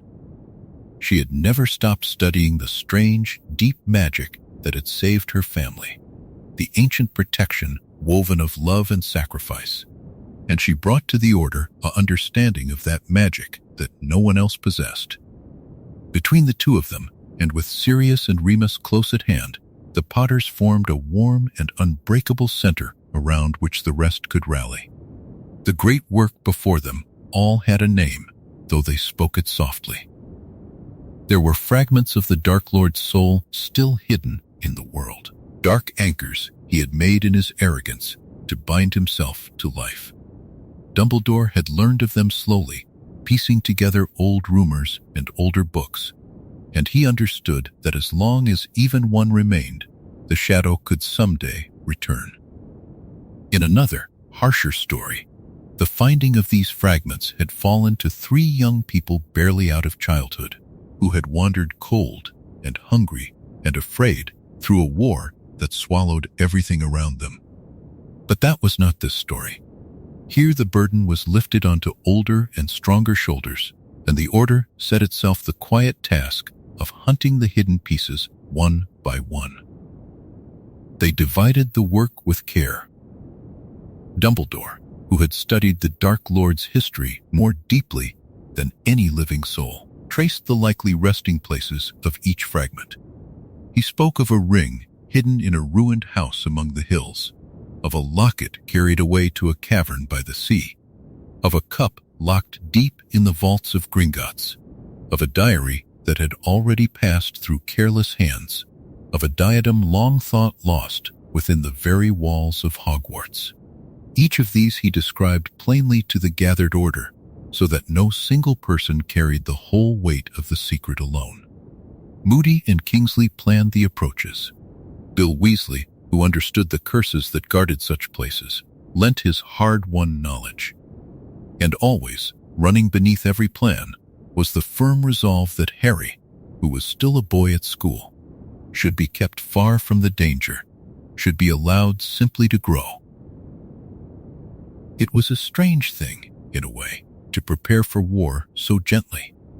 There were evenings when the Order meetings ended early, and the serious talk gave way to Molly Weasley pressing second helpings on everyone within reach, and Sirius telling some outrageous story of the Marauders' school days, until even Moody's scarred face cracked into something like a smile. James and Lily would walk home through the soft dark to the house where their son slept safely, and they would speak in low voices of the work ahead, but without the old terror. They had already lived through the worst night the world could offer them, and they had come out the other side with their family whole. That knowledge steadied them. Whatever remained of the Dark Lord, they would meet it together, and they would meet it as adults, standing between the danger and the young. Dumbledore, for his part, moved through these years with a lightness that his oldest friends had not seen in him for a long while. He had spent so many years bracing for sacrifice, arranging pieces on a board where the cost had seemed unbearably high, and now the board had changed. He no longer had to weigh the life of one boy against the safety of thousands. He had a family that had survived, an Order that was whole, and time enough to be patient. He counseled patience above all things. There was no need to rush, he told them, no need to gamble everything on a single desperate night. They would find the fragments carefully, they would destroy them surely, and they would do it without spending the lives that mattered most. There was, too, a great comfort in the sheer number of them. In the First Order, in the darkest years of the true tale, the members had grown fewer and fewer, and each empty chair at the table had been a wound that never fully healed. Here the chairs were full, and stayed full, and new friends were welcomed rather than mourned. When a plan was laid, there were many hands to carry it. When a doubt was raised, there were many wise heads to consider it. No single person had to be brave alone, and no single person had to be right alone. And that shared weight made the whole company steadier than any of them could have been apart. Dumbledore watched this with quiet satisfaction, for he had always believed that the truest strength lay not in one extraordinary soul, but in many ordinary ones bound together by love. And so the Reformed Order settled into its long, deliberate work, and the house at number 12, Grimmauld Place, that had once been a place of gloom and old sorrows, became instead a place of gathering and of hope. The portrait in the hall still scowled, and the stairs still creaked, but warmth had moved into the old rooms, carried in by people who loved one another, and who had, against all the odds of a crueler world, been allowed to keep what they loved. The lamps burned late over the kitchen table, and the plans were laid with kindness as much as courage. And somewhere across the country, a boy slept soundly, never knowing how carefully his elders were clearing the road ahead of him. Up next, in Chapter 18, A Gentler Reckoning, we will follow the Order as it begins to unmake the hidden fragments of the Dark Lord, one by one, quietly and surely, with patience and love, in place of desperation, so that the last shadows of an old fear are unraveled without a single child being asked to carry them. The unmaking of the Dark Lord's hidden fragments did not come all at once, in a single blaze of danger, as it might have in a harsher tale. It came instead the way a long winter gives way to spring, slowly, gently, one thaw at a time, until one morning the last of the ice is simply gone. The Reformed Order set about the work with patience, and because they had time and one another, they were able to take each fragment in its turn, and to take it carefully, so that no life was spent that did not need to be spent, and no child was ever asked to walk into the dark. The first of the hidden things to be undone was the diary, a small black book that had once belonged to the boy the Dark Lord had been before he chose his terrible name. In a crueler story, it had passed into the hands of a young girl and had nearly cost her life deep beneath Hogwarts. But here, the Order had learned of it early, through the patient watchfulness of Arthur Weasley and the sharp memory of Dumbledore, and it never reached a child at all. It was recovered quietly, and it was destroyed with a fang from a basilisk, the venom searing through the pages until whatever malice had lived in them cried out once and fell silent forever. Those who witnessed it said the room grew lighter afterward, as though a held breath had finally been let go. The ring came next. It rested in a ruined shack among the hills, in a place that had once belonged to the Dark Lord's mother's family, hidden beneath the rotting floor and guarded by old and dangerous enchantments. In another telling, the finding of that ring had cost a great and good man his life, for it carried a curse that fed upon the one who touched it. But Dumbledore did not go to that shack alone, and he did not go with the reckless hope of a lonely man. He went with Bill Weasley beside him, who understood the breaking of curses better than almost anyone alive, and with Moody watching the approach, and with Lily, whose long study of protective magic let her ward the ring before any hand went near it. Together, they lifted the enchantments layer by layer, unhurried and exact. And when at last the ring was drawn out and the soul within it destroyed, no one was harmed. The curse that in a darker world had marked a man for death was, in this one, simply undone. The locket was harder, for it had been carried far away and hidden in a cavern on a cliff above a cold and hungry sea. To reach it, one had to cross black water and drink a potion of despair, and the place had been built to break the will of anyone who came. Yet even this the Order faced together. Dumbledore knew the shape of the traps, and he did not have to bear them alone. Kingsley and Moody went with him, and they took turns where turns could be taken, and they carried one another through the worst of it with steady hands and low, reassuring words. When the locket was finally lifted from its stone basin, they did not try to force it open in that terrible place. They brought it home first, back to the warm kitchen at Grimmauld Place, and only there. Surrounded by friends, did they open it and unmake the fragment inside. It fought them, as such things do, whispering cruelties meant to divide them. But there was too much love in that room for its poison to find purchase, and it failed, and it faded, and it was gone. The cup was the deepest hidden of them all, locked in a vault far below Gringotts, behind goblin doors and multiplying curses. Reaching it required trust and care and a great deal of patience, and the Order gave all three. They did not storm the bank in desperation. They worked slowly, through proper channels where they could, and through cleverness where they could not, with Bill Weasley's knowledge of Gringotts guiding every step.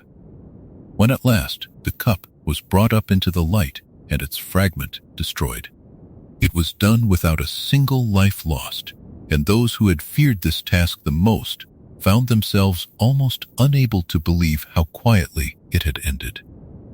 There remained the diadem, a lost crown of one of the founders of Hogwarts, which had lain hidden for long years in a vast forgotten room within the castle itself.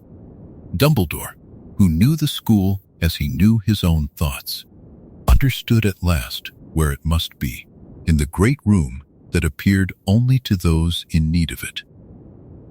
He went to it with McGonagall at his side, walking the familiar halls where generations of children had grown, and they found the diadem among the countless hidden things and drew it out. Its fragment, too, was unmade, there in the castle that had sheltered so many, and the ancient stones seemed to settle a little more easily afterward, as though an old ache in the heart of the place had eased. There was one more anchor, a living one, a great serpent that in a darker world had coiled at the Dark Lord's side. But in this world, the Dark Lord had no body to return to, no gathering of followers to shelter him, no war to feed upon. The serpent was found and dealt with in time, quietly, before it could ever become the terror it might have been. And with that, the last of the hidden fragments was undone. Through all of it, Harry knew almost nothing. He was at school, or he was home for the summers, growing tall and easy in a life full of ordinary things. His parents did not burden him with the weight of what they carried. When he asked, as any curious boy might, why his father sometimes came home tired and thoughtful, or why the grown-ups spoke in low voices when they thought he was asleep, James would only ruffle his hair and tell him that grown-ups always had dull business to attend to, and that it was nothing for him to worry over. And it was true. There was nothing for Harry to worry over. His elders had taken the worry entirely upon themselves, gladly, so that he might have the childhood that in another world had been stolen from him. It is worth dwelling for a moment on how differently this went from the way it might have gone. In the true and harsher tale, each of these hidden fragments had been a trial of endurance and fear, sought out by three young people who had left school and safety behind, who slept in a cold tent in wild places and quarreled from hunger and worry and the slow poison of the very object they carried. They had no wise elder to guide them for most of that journey, no warm kitchen to return to, no company of grown witches and wizards to share the burden. They had only one another and their own untested courage, and it had cost them dearly. But here every one of those hardships was gently lifted away. The finding was done by those best suited to find, the breaking by those best suited to break, and always there was a home to come back to at the end of the day, and a meal waiting, and friends who would listen. That was the heart of this gentler reckoning. It was not a story of a boy walking alone into a forest to meet his death, nor of friends left to hunt through the wilderness with no guidance and no rest. It was a story of grown witches and wizards wise and loving and unbroken, taking a great danger apart piece by piece, the way one might untangle a difficult knot, patiently, without tearing anything, until the knot simply fell open in their hands. There was no desperate final gamble, no life traded for a life. There was only care and time and the steady work of people who loved one another and who had already been granted the greatest mercy of all, which was to have survived. And when the last fragment was gone, the order gathered one more time around the long table at Grimmauld Place, and for a while no one spoke at all. They only sat together in the warm lamplight, understanding slowly that the thing they had feared for so long was truly finished, and that they had come through it whole. Up next in Chapter 19, The War Fought Softly, we will see the quiet victory settle over the wizarding world, a shadow dispelled at little cost, a family and a world kept whole, and the terrible price of the true tale, never once paid. There is an old idea that great victories must be loud, that the end of a long fear must arrive with fire and thunder and a great deal of loss, so that everyone will know a thing of consequence has happened. But this war was not fought that way, and its ending was not loud at all. It came the way morning comes to a quiet valley, without announcement, softening the dark by degrees, until one realizes, almost with surprise, that the night is simply over. The shadow that had hung across the wizarding world for so long was dispelled, and it was dispelled at so little cost that many who lived through it would spend years hardly believing their good fortune. When the last of the Dark Lord's hidden anchors had been unmade, there was no monstrous figure left to rise and rage against the loss. There was no body waiting to be restored, no army of followers gathered in the shadows, no marked servants creeping back to their master's side. That was the mercy of the night at Godric's Hollow all those years before, because the killing curse had rebounded when the Dark Lord was at the very height of his arrogance, and because he had never been given the long, patient chance to rebuild himself. The fragments the Order hunted were the last of him in the world. Once they were gone, there was nothing left to fight. The war, such as it was already won. The knowledge of it spread slowly through the Order first, and then a little more widely, though never in a great public announcement, for these were people who had learned the value of quiet. Dumbledore gathered his oldest friends and told them plainly that the work was finished, that the danger they had carried for so long was truly ended, and that they might at last set the burden down. Some of them wept a little, though not from grief. Moody's magical eye went still for a rare moment, and Minerva McGonagall pressed her lips together and looked, for just an instant, very young. Molly Weasley put her arms around whoever was nearest. They had spent so many years braced against a return of the terror that the simple absence of it took some getting used to. The way a person who has carried a heavy pack for a long day feels almost unsteady when the weight is finally lifted from the shoulders. What struck them most in the days that followed was the smallness of the price. In a crueler story, the fall of the Dark Lord had cost a great deal. Whole families had been broken. Brave people had died in battle within the walls of Hogwarts. Young and old alike, and children had grown up as orphans, and the ones who survived had carried their losses for the rest of their lives. But in this telling, none of that came to pass. The great battle in the castle never happened.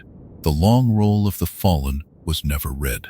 The friends who in another world would have been lost forever were, in this one, alive and well and sitting together in warm kitchens, arguing happily over second helpings and telling old stories. The terrible price of the true tale was never paid, and its absence was the quietest and most precious victory of all. Life did not so much celebrate the ending as simply continue, which was, in its way, the greatest tribute to it. The Ministry went about its ordinary business. Hogwarts opened its doors each September to a new crowd of eager children and closed them each summer with the usual mixture of relief and sorrow. The seasons turned over Godric's Hollow, and the little village went on much as it always had, its people never fully knowing how close their world had once come to a very different fate. There were no grand monuments raised, no solemn holidays declared, for the thing that had been prevented left no scar to mark. And perhaps that was the truest sign of how softly the war had been fought and won, that when it was over, the world was allowed simply to be ordinary again. For the Potters, the ending changed less than one might expect, and yet it changed everything. Their days had already been full of warmth. Now they were full of warmth without any shadow behind it. James no longer came home from order business with that faint, thoughtful line between his brows. Lily set aside, at last, the long private study of the deep magic that had once saved them, keeping it now only as a quiet wonder rather than a shield she might someday need. Sirius, who had spent years half expecting the danger to come knocking, let go of the last of his watchfulness and gave himself over entirely to the pleasure of being an uncle in all but name. Remus, whose life had held so much loss in another world, found himself surrounded instead by friends who had all been allowed to grow old together, and the gentleness of it sometimes caught in his throat. And Harry, who had never been told the full weight of what his elders carried, simply went on being a young man in a world that loved him. He noticed, perhaps, that the grown-ups around him seemed lighter as the years went by, that his father laughed more easily, and his mother's eyes lost some quiet tension they had held for as long as he could remember. He might have wondered, once or twice, what had lifted from them. But he was young, and the young do not dwell long on the moods of their elders, and there was always a Quidditch match to think about, or a friend to write to, or a summer afternoon to spend. He grew up believing, quite simply, that the world was a safe and kindly place, because for him it always had been, and that belief was not a childish error to be corrected. It was the truth that his family had spent years and great care making true. There is a certain grace in a danger that ends before it can wound. It leaves no heroes broken by what they had to do, no survivors haunted by the faces of those they could not save. It leaves only people, whole and living, free to go on with their small and precious lives. The wizarding world in this telling never learned to speak of a great and terrible battle, never built its memory around a day of loss, because there was no such day. Instead, it simply kept turning, quietly, kindly, carrying its people forward into years of peace that they were free to spend on ordinary joys. The war had been fought softly, and won at almost no cost at all, and the deepest measure of that victory was how little anyone had to grieve. If one could have gathered all the people who, in a darker world, would never have seen these peaceful years, the number would have been almost too great to hold in the mind. There were the ones who would have fallen in a great battle within the castle, and the ones who would have been hunted down in the long months of fear, and the children who would have grown up without a mother or a father. In this telling, they were all simply there, going about their lives, buying their groceries, and marking their exams, and grumbling about the weather, entirely unaware of the fates they had been spared. That was the strange grace of a war fought softly. Its greatest victories were invisible, written not in what happened, but in all the sorrow that never did. And only a very few people ever understood the full measure of what had been saved. And so the shadow that had once threatened to swallow everything was gone, dispelled not in a blaze, but in a hush, and the world settled into a peace so complete that most of those who lived in it never knew how rare and how hard won it truly was. The lamps of Grimmauld Place were dimmed, and the old house left to its quiet. The order, its long work done, became simply a circle of friends again, gathering now for suppers and birthdays rather than for war. And over it all lay a stillness like the stillness after snow, deep and clean and utterly at rest. Up next in Chapter 20, The Family Harry Never Lost, we will close gently on the whole of it, on parents who lived and a godfather free, on friends unbroken and a boy raised in love who grew into a peaceful life, and the story will come to rest at last in a warm home at the end of a long and quiet day.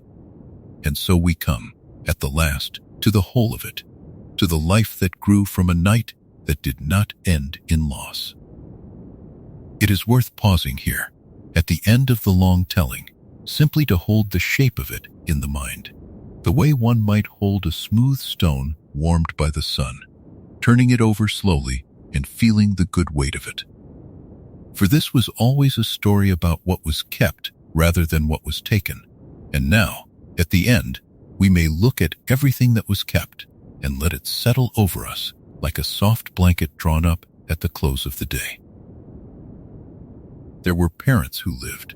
That was the first mercy, and everything else flowed from it. James Potter, who had stood at the foot of the stairs to buy his family time, did not die that night, but grew instead into a father grown gentle, without losing his warmth or his laughter. Lily Potter, whose love had woven a protection older and deeper than any curse, did not fall, but lived to raise the son she had shielded, to teach him and tease him and know him through all the years of his growing. They were there for his first accidental magic, and his first day of school, and his first heartbreak, and his first small triumph. They were there in the morning, and there at night, ordinary and constant, the way parents are meant to be. And Harry never once had to wonder whether he was loved, because the answer was written into every hour of his life. There was a godfather free. Sirius Black never spent a single night in the cold cells of Azkaban, never wasted away for a crime he did not commit, never lost the long years that in a darker tale were stolen from him. He remained instead exactly what he was always meant to be, a laughing, loyal, slightly reckless second father to his best friend's son, roaring up to the house on his flying motorcycle, spoiling Harry shamelessly, and reminding James at every opportunity of the trouble they had made together as boys. The brotherhood between the two of them, forged at Hogwarts and tested by war, was never broken. It simply deepened, year by year, into the easy closeness of men who had grown old in each other's company. There were friends unbroken. Remus Lupin, who in another world lost so very much, was here an honored uncle at every birthday. A gentle and learned presence at the edge of every gathering, growing older among friends who never left him alone. The old circle of the Marauders, so nearly shattered, stayed whole and warm, and the shadow of betrayal that might have torn it apart was foreseen and undone before it could do its harm. Around them gathered all the others, the Weasleys with their crowded, generous kindness, the members of the Order who became, once their long work was done, simply a company of friends. None of them had to mourn the others. They were all still there, and they grew old together, and that was a gift beyond reckoning. And there was a boy raised in love who grew into peace. This, perhaps, is the truest heart of the whole telling. Harry Potter grew up not in a cupboard beneath the stairs, not neglected and unwanted, not forced to carry the weight of a war upon his young shoulders, but cherished, at home in the world, sure of his place in it. He made his friendships not from a desperate hunger for belonging, but from the natural overflow of a heart that had always been full. He met Ron Weasley and Hermione Granger, and formed with them the same deep bond he might have formed in any world. But he came to them open and easy, unguarded, a young man who had never learned to expect cruelty. He walked the halls of Hogwarts where his parents had walked, sorted into Gryffindor as they had been, and he carried with him not a legacy of loss, but a legacy of love. And when the shadow that had once threatened everything was quietly unmade by the elders who guarded him, he simply went on growing, and grew at last into a peaceful man.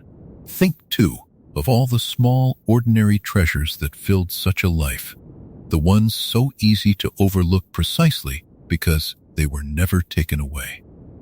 There were the family suppers, crowded and loud and full of laughter, where Sirius and James told the same old stories they had told 100 times before, and everyone groaned and listened anyway. There were the letters that arrived at Hogwarts by Owl, in his mother's careful hand and his father's untidy scrawl, full of news and gentle teasing and reminders to wear a warm scarf. There were the summers spent lazily at home, and the birthdays remembered without fail, and the quiet evenings when nothing much happened at all, which are, in truth, the days that make up most of a happy life. None of these were remarkable. That was exactly what made them precious. They were the 10,000 small kindnesses of a childhood that was allowed to be whole, and Harry received every one of them without ever having to know how rare such an inheritance truly was.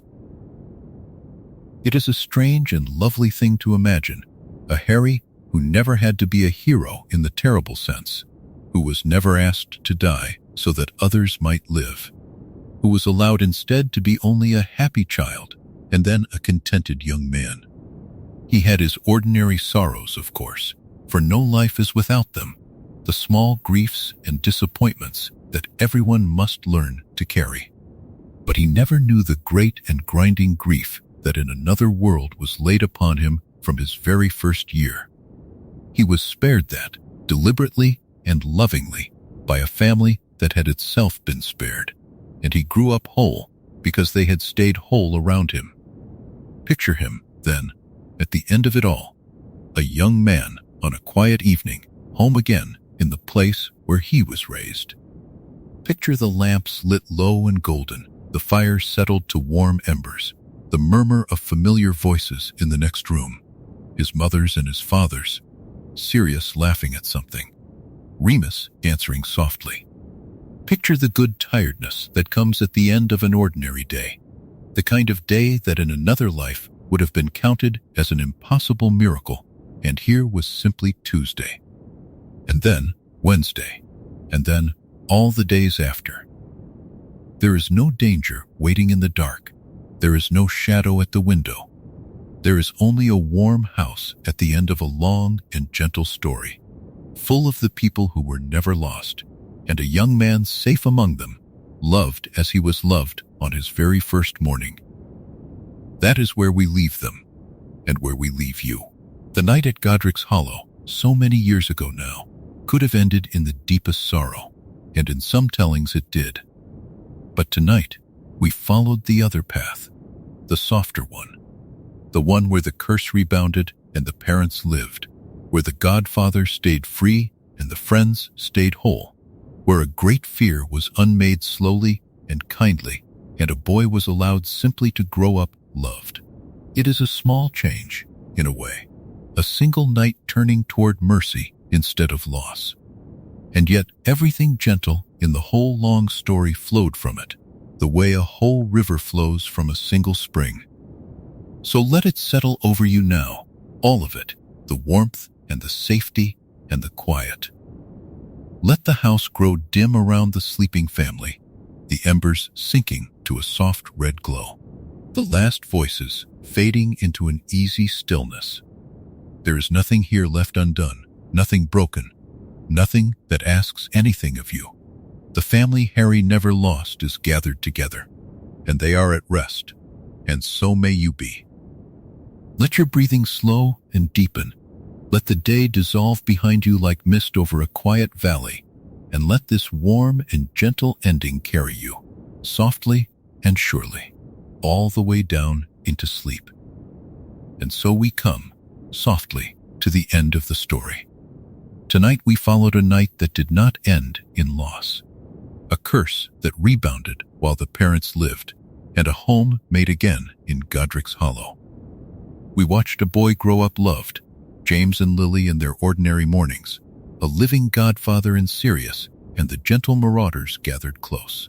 We saw a childhood without the cupboard, small magics met with wonder, and a Hogwarts letter celebrated by a whole family.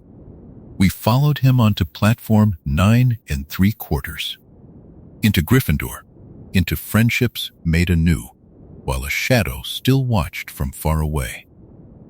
We watched a family stand against the dark, a boy growing up between two worlds, the Order reformed, and a gentler reckoning with the last of the Dark Lord. And we came, at the end, to a war fought softly, and to the family Harry never lost. There is nothing left now that you must remember. Let each of those bright and difficult things sink away from you, down through still dark water, growing fainter and fainter until only calm remains. You are safe. You are whole. Nothing here is broken, and nothing asks anything of you. Let your breathing slow, and let the last of the day dissolve like mist over a quiet valley. Good night. If this story carried you toward rest, stay with us. There are many more long, gentle tales waiting for the nights to come.